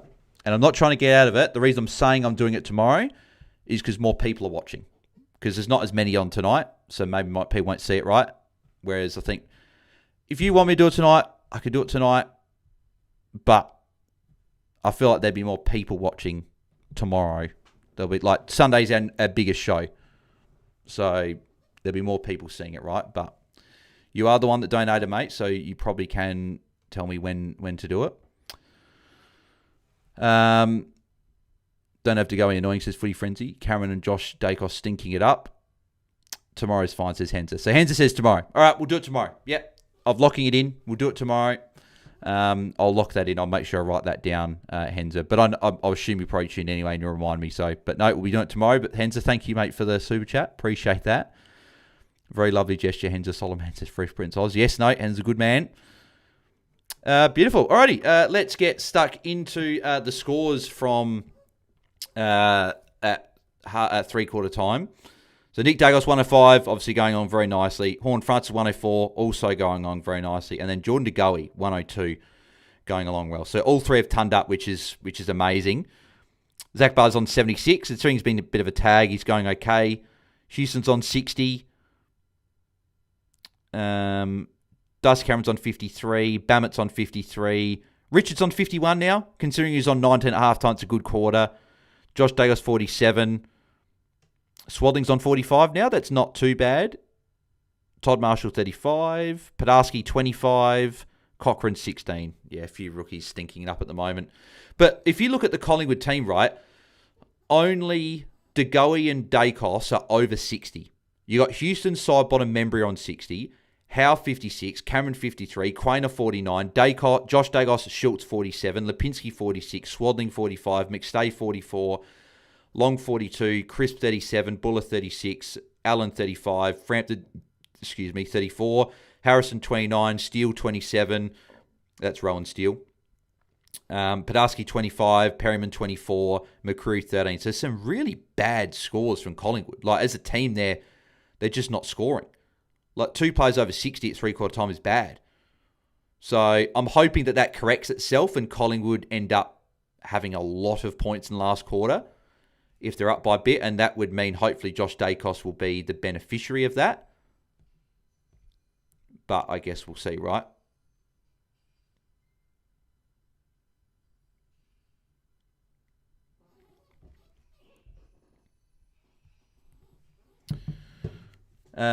Can't wait for JHF in for Hill next week, says Corey. He does have the showdown next week, Horn Francis, so could be a tricky matchup. Showdowns are not typically high scoring, but I think he's still a very good in, even if he goes a little bit lower next week. Nice wet hence this person on a budget. Geez, better call work off Monday, says Old Song. Yeah, I wish I didn't have to do that. Josh Dacos, 53-point quarter, chip incoming. Lock it in, says Lee. He's done it before. He's done it multiple times, so I actually think there was a game last year, because he's done this before in last quarter where he's racked up and he's saved scores. I'm pretty sure if I look at the fantasy app and I go to last year, it was a game against Hawthorn or Geelong, one of the two. Let me have a look. Where he scored pretty much bang on 100. So it was either round 8 or round 12 last year. Let me just have a look at this because... So round 8 against Geelong, he scored bang on 101. No, so it wasn't that game. So it was the Hawthorn game. So round 12 against Hawthorn on a Friday night, he finished on exactly 100, and he literally had a 53-point last quarter. So it happened in round 12 last year, where Collingwood were... What was the score at that point at quarter time? So they're up by about 6 goals, so about 36 points. So it's not that far off of where they are now. And in the last quarter, he had 11 disposals, 6 marks, and a tackle for 53 points. So he is very, very capable of tunning up from here. To be honest, I would take even a 40-point quarter to get towards 90. But obviously, we want a bit more than that. Thoughts on Whitfield playing forward concerned? Also, what trades you're looking at next week? I want to see it next week before I'm concerned, Figsy. In terms of trades next week, I'm probably cashing up because I want Nick's forward. I wonder, is Josh going to play midfield last quarter? Give him a run in there? No, so De Goey, Ed Allen, and Ned Long are the ones in there. So there's Perryman with a kick.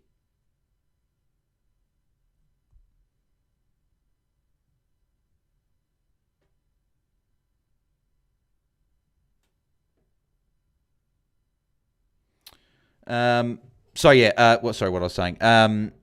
Be a fix in terms of trades next week. I'm cashing up next week because I want a mid like Baz likely, if not Baz, then a Goulden in round 17 along with Nasiah. So I'm probably going Murdoch possibly or another rookie down to either Artemis or Kai Anand.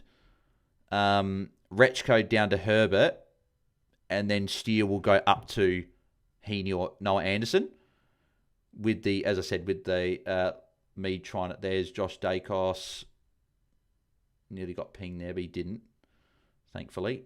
But no disposal for Josh either way. Just need this chip. I just need some chip. I think we all need this chip to happen in this last quarter. But yeah, I don't know what this midfield talk was during the week because he's not played one single second of midfield time. There's to go. That's a throw, isn't it? No, it's out in the full. I thought that was a throw. Should have been a free. I don't know if to go. Does Dugo get the tackle there?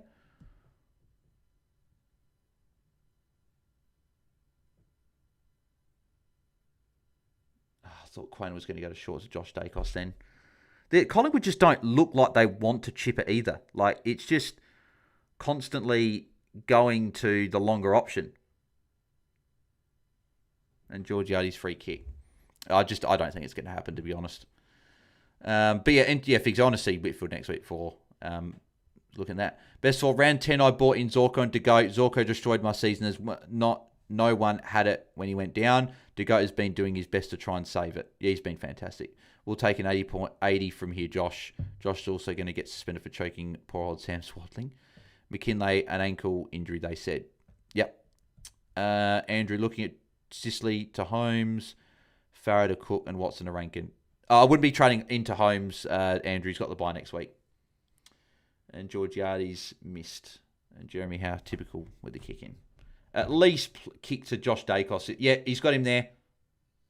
And he strolls out of the goal square. He's going to go short of Josh Dacos. So thank you, Jeremy Howe. I was going to say something there, but not anything too bad. Just say you're an idiot for not giving Josh the kick in. But he got the +6 anyway, Josh did. Josh could get it back here. Yeah, he will. Yeah, so Josh with 9 points. So we're a fifth of the way there. 2 minutes in the quarter, we're a fifth of the way to him getting a 50-point quarter.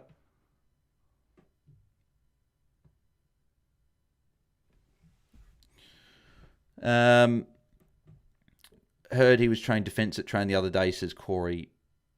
Who's that, Corey? He won't get tackled. Is there an effective disposal? Yes, Fredbridge, I was agreed. Please tell me, is this Josh again? No, it's Quainer. Where is Josh? Is he around the... Oh, he's on the other side. Why is he on the other side for? Here's Podarski. Why is Josh Taezer on the other side for? That was weird. I thought he was for sure going to be on this side. Horn Francis with a handball. That was what umpire Lucky Jones. Not a great kick. If they get a switch on here, please switch it. You got Josh there on the other side. Switch it. Frampton. No. Oh, he had a player on. That's why. So Nick Dacos +6.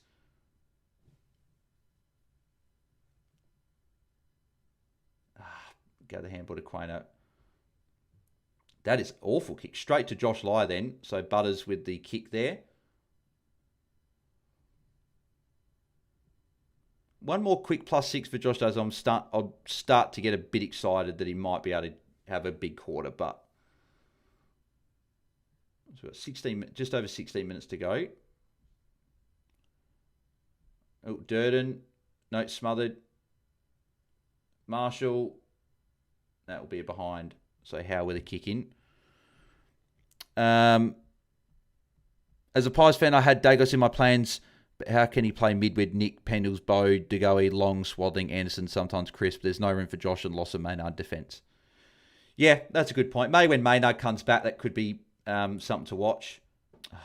Josh does in the pocket again and didn't get it. Perryman, good mark from Perryman. Perryman, give it to Josh. Give to Josh. Well done, Perryman. Thank you. Appreciate that. Josh starts with a handball. So he's up to 11 for the quarter. So he's near 60 points now. De Goey's on the lead. That'll hit him. Yeah, De Goey with a mark. Well done by De Goey. De Goey line up for goal. Mosen says, DCam getting dog walked like this by Sweetie was not on my bingo card. Yeah, I didn't expect him to get beaten this badly. I was waiting for Jeremy Howe to get the spud tag. That was Josh Dacos. Todd Marshall's a crap forward. Okay, right. You're saying train defence at train the other. Okay, right, yes. The G's a bit empty tonight, says Henza. Yeah, surprising for a Collingwood game. Maybe the weather kept people away. Maybe that was what kept people away. But to go to our top scoring, actually, 110 is equal with Nick Dacos, unless they haven't added the behind and the kick yet. But him and Nick Dacos both on 110. So it's getting to a point, I think, if Nick Dacos scores 10 more points, you're probably taking that as a VC. Because she's is obviously the option that we're considering. Ned Long, that's not a good handball. Straight to Joe Richards. There's Butters, just got the kick away.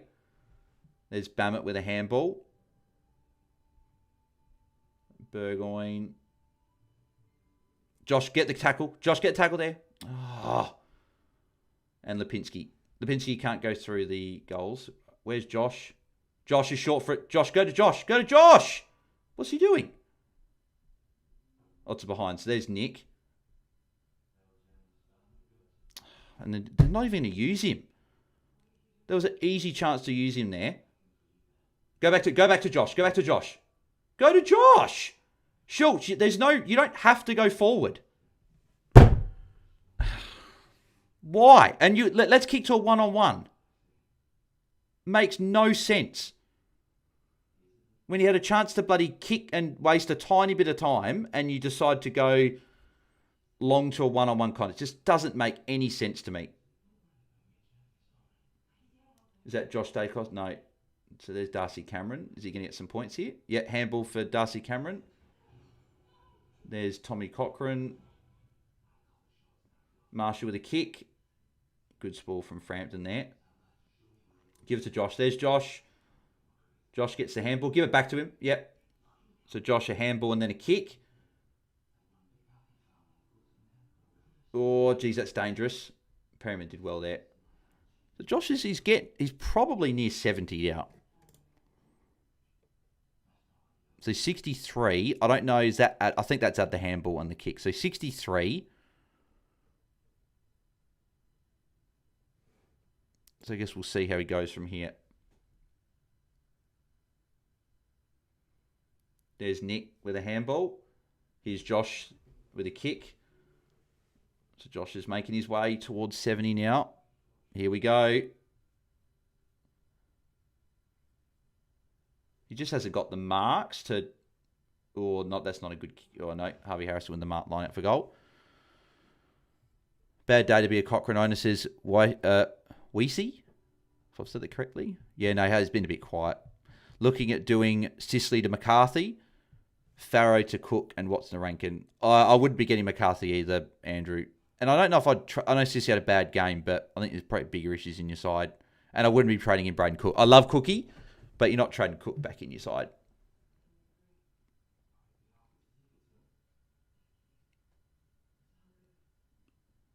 Swalling's kept that in. Oh, here, Josh. Go Josh with a handball. He might get it back here. No, Perryman, what are you doing, man? Oh, Marshall, that's a bad drop. Richards with a kick. It's actually a nice kick there from Richards. Richards worked in the game in the second half. We'll see what he ends up on, but Burn Jones, you got Horn Francis free. Not taking too long.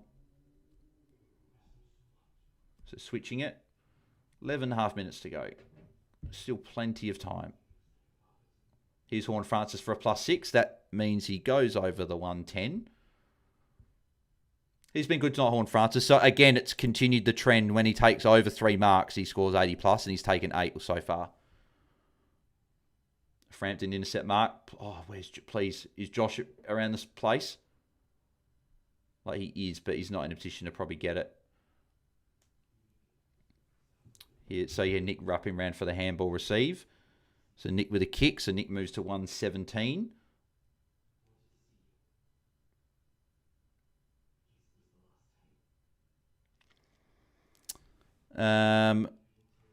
Looking increasingly likely to go Retchko to Bammer and or Herbert, Farah to Sinclair, and third trade. Not sure at the moment, says Mick.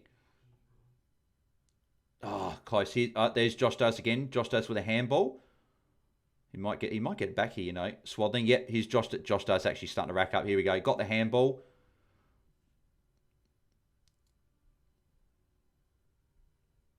He just hasn't got like that. It's just the to go. He was in the square, but Ali was in the middle of him and the. Yeah.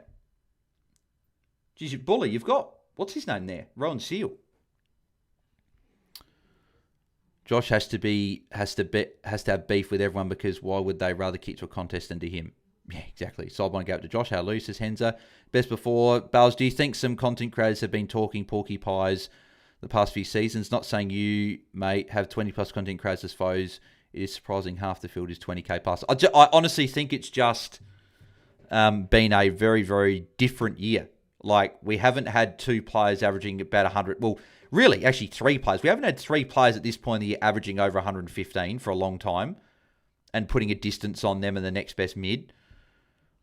The rookies we haven't had as many mid prices fail. Like, usually with mid prices, you get a few that pop, but really, there's not many that you can say this year that have been a raging success. Like, Tanner Brim was solid if you got off at the right time, but there's been a lot of guys that have failed as well as picks. So I think it's just been a very different year. I think that's probably down to it. There's Josh has got a tackle, but it went to a Port player. That's annoying. Josh actually doing it, says Henzer. Just needs some marks, says Lee. Yeah, he does. No, he's up to 72 now, Josh Dacos. He's just had the 4 marks, though. So that's really what's holding him back from the massive quarter. Like, he's had, obviously, over 20 points already. Oh, go to Josh. Nick, go to Josh. Oh, I nearly got caught holding the ball there. Nick got the kick away. Nick's staying down. I hope he's okay. Yeah, he's okay. Yep.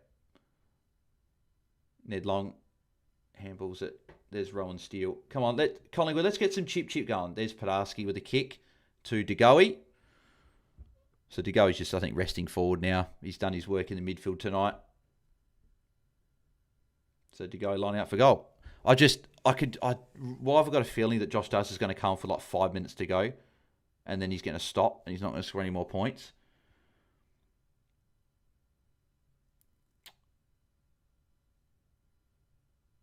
Brad, Josh is a hard watch, goes missing for long and then has 10, 15 point bursts. Yeah, he does, yep. Intercept mark from Sweet. Josh should have been a full-time mid ever since that fourth quarter Suns in 2025 would be a good 1-2 punch with Nakos. Yeah, agreed. Yep, they should do that, but don't know why they haven't really done it more than what they have. I know they've got a few good guys in there, but yeah, it's surprisingly he hasn't done it more. Issue is the content creators, they hardly got on Baz and Douglas early and started or kept McKercher, Caldwell, Steele. Yep, yeah, exactly. Jeremy Howe, is this Josh, please? Yes, Josh +6. Come on. Let's get some chip going. A couple in a row. He's going to go to Nick. Nick, handball. Give it back to Josh. Give it back to Josh. Come on, go to Josh. Josh is there. Yes, here we go. Here we go. Come on. Keep going, Josh. He's into the 80s.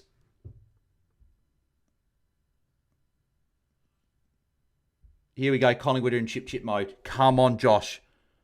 If Sidebottom goes to him here, he's on 89.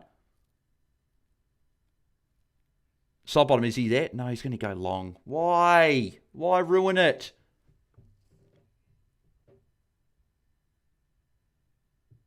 There's Nick. Nick with a handball. Nick's going to be near 130 soon. Go back to Josh. Nick. Sidebottom. Come on, Josh. Lead for it. Go Perryman. Perryman Sidebottom. Oh my God, Nick Dacos again. Nick Dacos is now bloody getting involved. Is he on 134 or 140 now with that +6? Oh, come on. Oh, Buller's marked it. Oh, please don't tell me Josh is going to come off. So Degoe's coming off. So Degoe's probably done for the night with a 116. Oh, please don't come off, Josh. Degoe's been a steal for me. Had him since West Coast games, says Dylan. Yeah, I'll go in the same week, Dylan. He's been very good. DC very disappointing this week, says Fresh Prince Oz. Agreed. Here comes the chip, says Brad. He's racking it. Where's DC, says Fresh Prince Oz. Yes, bring it home, Joshy boy. Love listening to Holmes in Selby. They're very smart coaches, says Hansa. I agree. Yeah, I love listening to their pod they do on the Friday.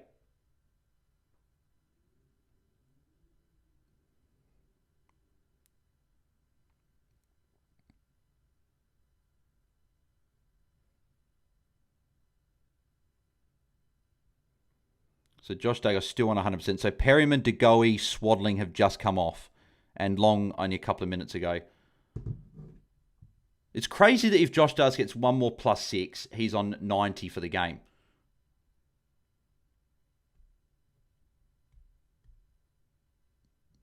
How within a semi? Oh, please. Josh is there. Josh is there. How? No, wrong way. Come on. Josh, just one more. One more +6 is all I'm asking for is one more. Side bottom is going to go to him. Josh, mark it. Yes! Josh is on 90. There's still 4 minutes 45 to go. He could still ton up. He's on 90. This is crazy. He's doing it again. I called it at 3/4 time.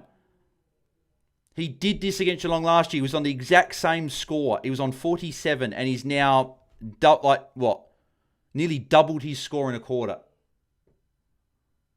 And we still have 4 minutes to go. And there's a chance that he just stays on.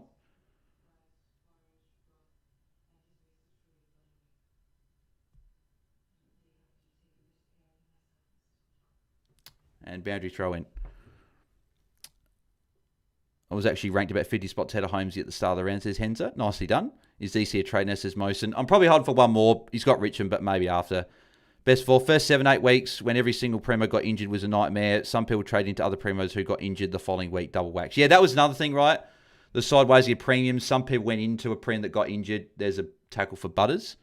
See, Butters has sort of been forgotten now, but he's in the 80s as well. This is cinema, says Leverett. Great call, mate, says Adam Cameron. There's Nick with a ham. Nick's got a handball, so Nick's on to 141 now. There's a handball by Butters again.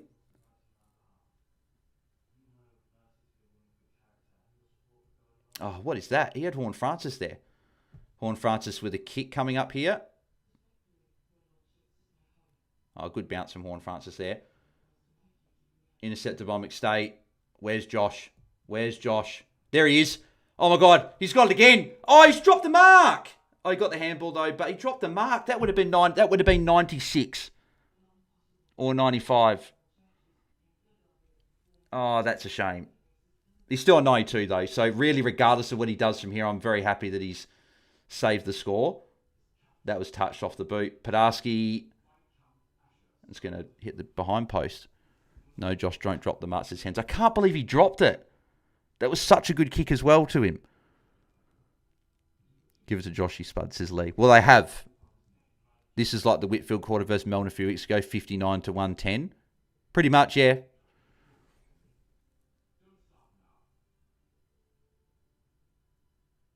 Like, the fact there's still 3 minutes to go is crazy to me. That there's still a very real possibility he could get another couple of +6s here. Is that a tackle for Horn Francis? I don't know if it is or not. Oh, crisp nut behind.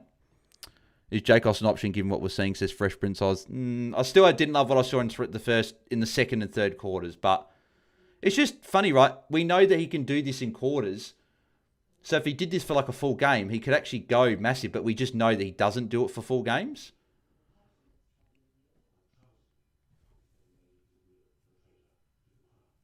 Come on, Collingwood, get the ball back. Get the ball back. Or go to Butters. Yeah, that's fine. Yeah, +6 of Butters. Butters is going to be on 98 now, I think. Or is it 90? Or is he on 94?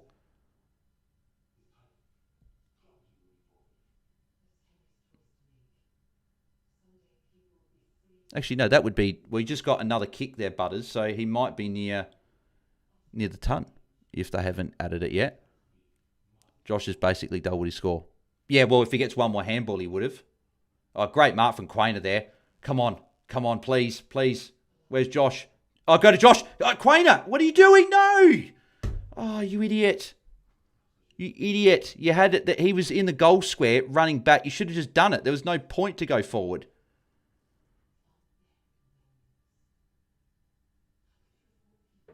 Damn it. Where's Collingwood? Come on. Whitlock. Durden. Ah, Durden's going to kick goal here, isn't he? Oh, he's going to miss it. Oh, no. Lipinski touched.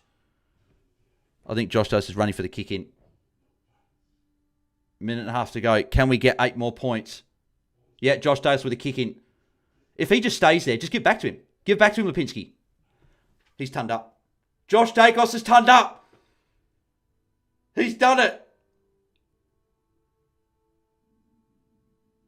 He's done it. How good is this? 53-point quarter. Houston with a +6 there as well. Just a good measure. Oh, my God. Josh Dose might get it back here again, you know.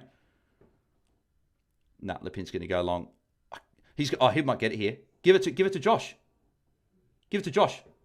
Oh, they're going to Nick instead. So Nick's going to go 150. Josh. Sorry, Nick, go to Josh. My God. This is insane.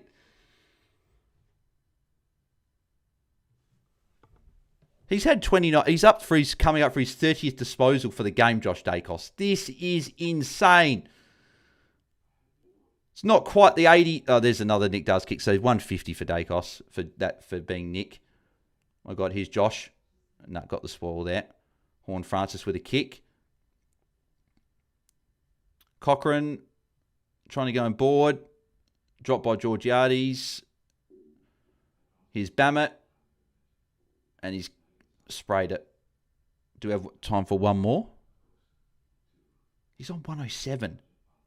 He's had more than the fit. He's had a 60-point quarter. No, side bottom's the one that they kicked it to.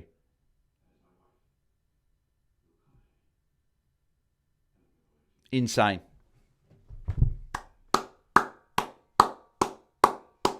Insane.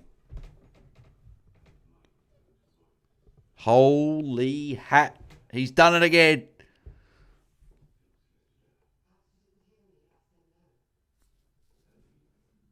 What a time to be alive. If Josh Davis was if Nick does for my VC as well, this would have been the watch-along for all watch-alongs. But hey, I traded Nick Dacos, so I'm pretty happy. I like that. Henderson said he's basically doubled his score. Yeah, he more than doubled his score. Also going sharp over Dersma in my M9 slot. That hurt. Yeah, a few people missed Dersma as one. Butters got 100. Let's go. Yeah, Butters turned up as well, which is good. Port playing chip, 28 points down with 3 minutes to go is insane. Mick could feasibly hit 2,000 this round if She's on Bont go big. He's done it. You'll love this, says Brad. I told you, lock it in. Yeah, Lee, you called it as well, mate. You said it. Josh gone full piggy, says Weesey. Will, I hate everything about this game. Oh, Will, mate. I know you said that. Well, mate, do you own Josh Davis, Will? Because I know you were a big fan of when he had the 82-point quarter. What a pig, says Lee. Oink, oink, says Mick. Almost as filthy as Grundy early in the year, says Mick. Brad, Josh, the chip score saver.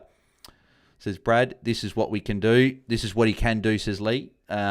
We see that must have had you on the phones. Dylan, I'm guessing every Collingwood game is now watch-along. Yeah, possibly. Butters just ton 2. 6-point quarter, so icky, says Tron Trips. DJ, that's almost worth a shot right now. All 5 of my players ton huge, says Henza. Thank God the rain stayed away, says Brad. Yeah, 100%. How many weeks do you miss with leather poisoning? 60-point quarter, says Kent Hodder. Yeah, far out. So let's go through the scores of the game. Darcy Cameron still stunk it up, but... so Nick Dacos 148 as a VC. But hey, as a trade-in, that's amazing. I would have loved to have VC'd that. I considered doing it. But hey, 148 is great. Burn Jones, 131. So that's big for draft coach that got him. Horn Francis, 124. Obviously, huge score there. DeGoey, 116 was obviously fantastic as well. Josh Dacos, 107, if you don't mind. And it could have been He dropped the mark, he got a handball instead. So he lost 4 points. It could have been a 111. But then Woody have got the +6 afterwards. So anyway, 107's amazing. What a quarter. Butters got 100 in the end. Obviously, Hugh, good score from him, even with the tag. Bammett got 69. Solid score. Bloody Houston, 66. So Houston just didn't get involved in the chip at all. Wow, Darcy Cameron, 55. That's disappointing. That's the one big one, unfortunately, that was the disappointing one from tonight. Swaddling, 56. That's not too bad, considering where he was. Podarski, 38. Not great. Cochrane, 38. Had a pretty good last quarter, Cochrane, to get up to that as well. BFR, so that last quarter, Josh Dacos had 16 disposals with 6 marks. 60 points. Unreal. Nick Dacos, 43 in the last quarter. Burn Jones had 47, along with Drew, 44. Far out. Was Darcy Cameron's Tog bad in the last quarter, or... No, 69%. It's not that bad compared to others, but far out.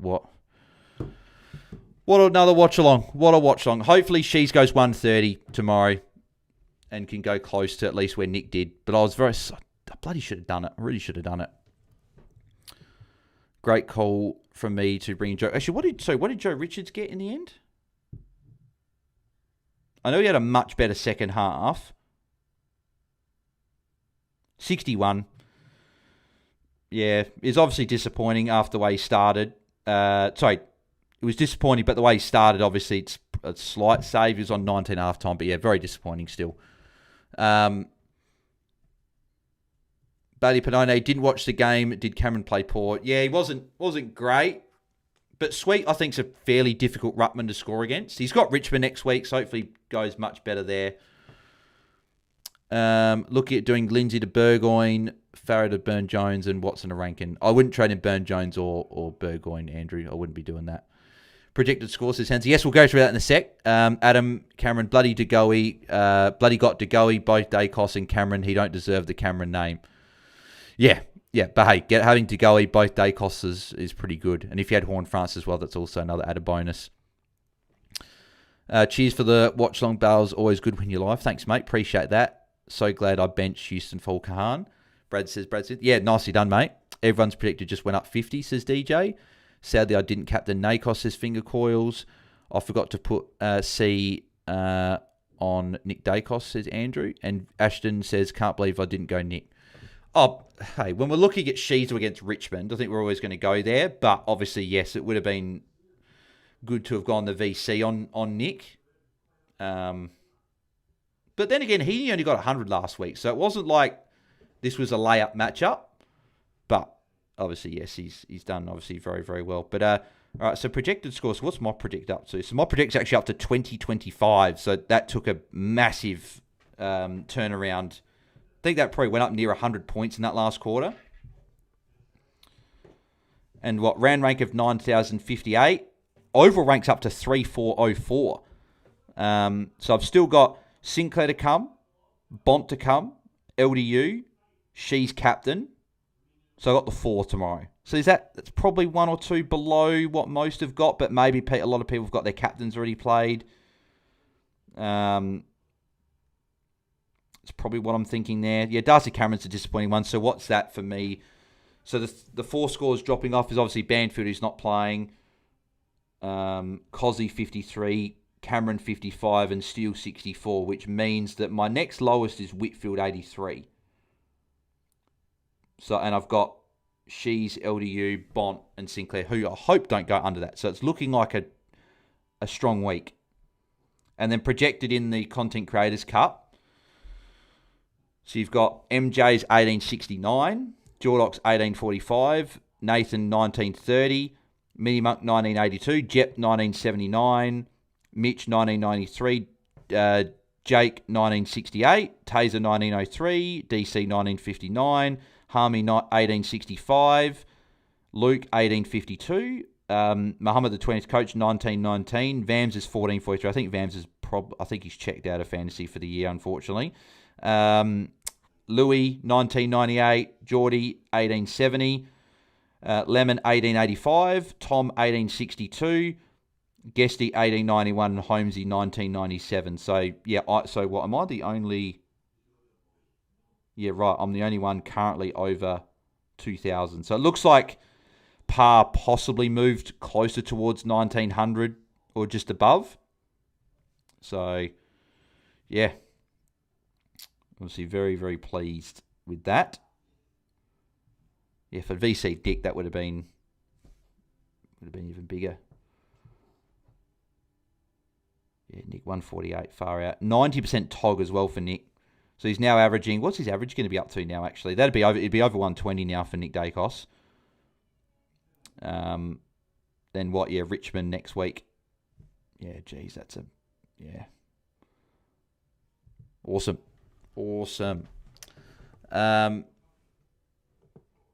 What do you reckon about Swaddling Bales, says Ben? Had some good moments, but I just struggle to see him holding his spot long term with guys like Pennell's that to come back in. But yeah.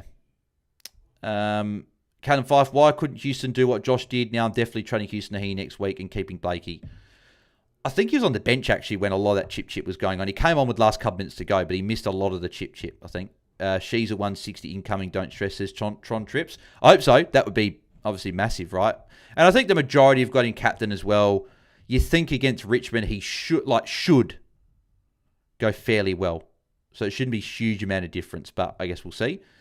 Jagos was just chipping at the end, says Ben. Yeah, he was. Brad, thanks for Watchalong Bales. The effort you put into the AFL Fantasy is unmatched. Thank you, mate. Very much appreciate the kind words there. Mick, overrank so far has gone from 26.8.19 to 11.6.17. Insanity. Great content as usual. And was a blast to pop in and chat with everyone. Thanks, Mick. Appreciate the kind words there as well. And congrats on a good week so far. Got Sinclair, Bont, Shees, Hall tomorrow, says Ashton. So you got the 4 as well. 2000s all know pretty strong score, says DJ. I'm 1946. Elsong, I can't believe what I just watched. Elsong, Lee said it at 3/4 time. I called it as well. I said that, hey, it's not out of the realm of possibility he does this again because he did this last year when he was on pretty much the same score. And he went absolutely nuts. 2016 projected for me, says Henza. So we're very, very close, Henza. KM5, how's your projected 2025? That's amazing. All your players must have scored 100. Yeah, well, I'll run you through my week so far. It's been a good week. I expected this to be a good week because I've only got Durham on bye. He's my only, him, Farrow, Gallup, and Murdoch. But I only expected Durham to be in my best 22, right? So far, Ash 91, Whitfield 83, Josh Dacos 107, Nick Newman 108, Hall Kahan 104. So obviously those three there is big because Josh's ownership was only about 40%, the top 1%, similar for I think the top 5% as well. Yeah, about 42% for top 5%. Nick Newman 108, obviously he's only owned by about 38%, but that ownership's risen because of the better score there. And then Hall Kahan, I think, is pretty much owned by everyone there. And did most have him on? Yeah, 72% had him on the field. I'd assume the others probably had emergency and probably looped him on. Jordan Dawson, 97 is VC. Nick Dacos, 148. Zach Butters, 100. Callahan, 102. Walsh, 109. So again, Callahan and Walsh, pretty unique. Only 31% top 1%, 28.5% top 5% for Callahan. And then Walsh was traded out by a few. So yeah, 26.5% top 1%, 27% top 5%. Jack Steele, disappointed, but he drops off at the moment. Matt's gone 112. Darcy Cameron, 55, who also drops off. Cozzy Pickett, who also drops off. So Cozzy, Cameron and Steele are the ones dropping off at the moment. DeGo 116, Petrarca 83, and then Horn Francis 124. And I think Horn Francis, again, has not got that high ownership. So, yeah, this is the week I need to have a big one to possibly make ground on the top few. And if someone like an LDU who's unique can pop a big ceiling score tomorrow, then yeah, we'll see how we go. But still got still got Sinclair, Bont, LDU, she's captain to come. So still got the 4 and captain to come. So we'll see how it all goes. DCAM can get F, says Ben. Surprisingly ranked second in the Patreon Cup at the moment, says Fresh Prince Oz. Nicely done, mate. We'll go through that in a couple of weeks. Elsong, 21.05 for me. Crazy week. Yeah, well, obviously you had Jackson, didn't you, Elsong and Nando? So obviously huge, mate. Congrats. Lindsay to Impey, Farrow to Day, Watson to Rankin. Farrow to Day I like. Watson to Rankin I like. Lindsay to Impey I don't because Impey got injured. So maybe different defender. Will Jacobs the hardest and best watching the game at the same time? This game was shite, says Will. No, great. That's probably a very, very accurate statement, Will. He can be the hardest to watch at times, but he can also be the best watched at times. To be honest, Jacobs should have gone like 80, says Ben. Yeah, he should have. Right? He should have. He probably shouldn't have even got an 80, to be fair. He was that quiet, but he junked up, and that's what guys like him can do, right? Mitch, a lot of people probably have Hugo Hulkan on the bench with the E with a bye play on the ground, so he'll get 100 points as soon as that last game starts. Yep, yeah, agreed. D-Train, that Friday night coin flip, Noble versus Nando hurt bad. What happened to Noble at the end after he got -3 instead of a tackle, holding the ball, then never came back? Yeah, it just didn't really get much in that last quarter. Perth on a budget, projected 21.67 now after Jacobs, Nakos, Buzzton and Francis. Nicely done, mate. Massive score. D-Train, is Sparrow hold now if we've got him? Oh, yeah, definitely. He's very much in the mix for a top 6 forward. We'll bring in Noel for an 87, seeing Len Jagos do this and dealing with my own team's injuries and game and Zach leaving factor. I can't describe that feeling, says Will. Yeah, sorry, mate. Apologies for that. Elsong, Jackson VC, Anderson, Dacos, Horn Francis, DeGoey, Newman, Hawkahan, Gorn, Reed, Laird, Butters, Dawson. Yeah, mate. Massive week looking for you, Elsong. Congrats. You and Anthony, be interesting to see who scores more. And you guys might be sort of right up there for the weekly rank. So congrats on a massive week, guys. Hope it keeps going for you tomorrow. Glad everyone's having a solid week. Thank you, Will, mate. Hopefully, if it's not a good week for you this week, hopefully it's next week for you. Have Nasai, Bont, and Shees to play tomorrow, says Andrew. Podarski got 38, still good, says Tim. Selwood to Artemis. Rechko to Herbert, still up. Yep, I like that, Tim. That's definitely an idea. Lee Bales, how do I get Hugo's score? I have the E on him on the bench. Well, it'd be either trading in a red dot or someone on the bye. So you could trade an Artemis who we expect to play at some point, who's got the bye in defence, but I have no bye players or red dot in defence. Could you have you got a trade up your sleeve? Could you bring in Artemis who we expect to play? That would be my only thing you could do. Do you have Bailey Smith? How many on bye for you next week's game? No, I traded Bailey Smith. Wanted to be aggressive. On the bye next week, I've got Sinclair, Bont,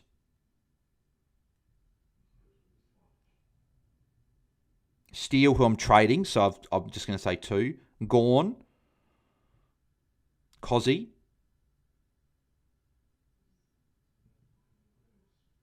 Banfield, who I'm not really counting. So I've got 4 primos on the bye next week, which I think's... Wait, is that right? I thought I had 5. Or maybe was it 5 after trading Steele? Let me just have a quick look at round 16 projected if I've maybe missed someone. So Sinclair, Bont, Steele, who I'm trading, Gorn, Cozzy. Yeah, so 4. Okay, yeah, 4. And then Fitzgerald, who's on bye as well. So Fitzgerald's on bye. He's him and Banfield are my only 2 rookies, but Banfield's a red dot anyway, and Fitzgerald's on the bench. So I'll have Rechko and Cumming. Oh yeah, so I'll be looping between Rechko and... Oh no, I was going to say loop between Rechko and Cumming, right? But it'd be looping between... Is there another mid... I'd be looping between, say, Herbert and Cumming, right? Because Rechko probably gets traded out at this stage.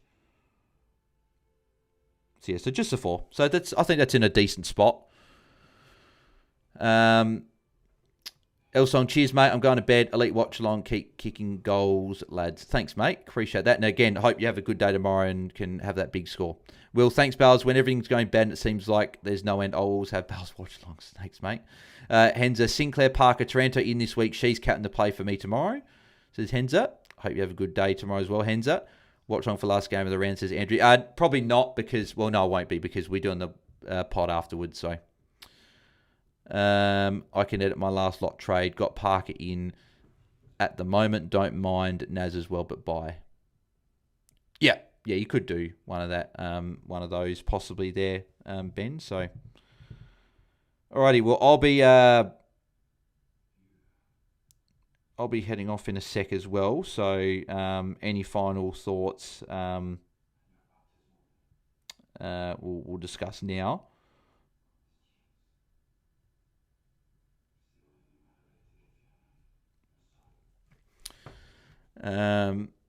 What happened with Cozzy today, says Ben? Peatley went to him, but just fumbly, didn't look particularly good, unfortunately, for Cozzy. So I held Baz, says Andrew. Thanks, Baz, says Will. Who's on the pod tomorrow, says Tim. I think it's me, possibly Taezer and Tom, maybe. And maybe Guesty. We'll see. I have to see with the guys tomorrow. But there'll be a couple on tomorrow. DChem can get the Ben Lowell straight to Jackson, says Ben. Also going to bed now, getting the droopy eyes after 4:30 a.m. get up this morning. Yeah, I'm the same, so I'll head off now. JHF's at too late, says Will. No, definitely not. I think he's top 6 forward, so it's definitely not too late.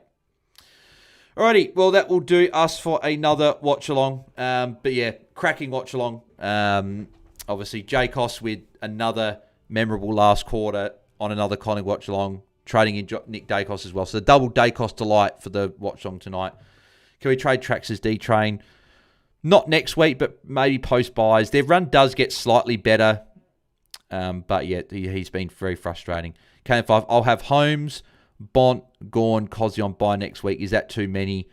We'll need to trade one of them. I'll have Blakey to come on for Holmes. No, it's not. No, you got 4. I've got 4. A lot of people are going to have 5 and 6, plus rookies and red dots. So there's going to be people that are scraping 16 good scorers, let alone, like, obviously they might only have 20 players, but they're going to have a few poor scores in there. So DBJ thoughts as Will. No, not for me. Junked up late, and he's a draft player, but not a classic one for me. Alrighty, that'll do us, but we'll be live tomorrow night. Not sure if it's exactly straight after the final game or if it'll be a couple hours after. Just stay tuned to X, where I'll post all the updates, but also turn on the bell, notification bell, so you know that you'll get a notification when we're half an hour away from going live, right? So make sure you turn notification bell on so you don't miss when we're live in the future, but also for tomorrow night. And yeah, we'll be recapping the round, which will be good fun. So, but yeah, thanks everyone for tuning in. Good luck for tomorrow. Hope you guys have some good scores. Hopefully, Shees can bring it home with a big one tomorrow as captain. Yeah, we'll chat to you guys tomorrow for our review. If you haven't liked already, make sure you smash like on the video. Subscribe if you haven't already as well. And Henzo will be doing that shot tomorrow on the pod. So thank you for the $50 super chat earlier there. So, yes, cool. Like, subscribe, do all the good stuff. If you haven't joined the Patreon yet, patreon.com/AFL Fantasy Fanatics. Links in the description below if you want to join on over there. And we'll talk to you guys tomorrow night. Thanks, everyone. Have a good one. See ya.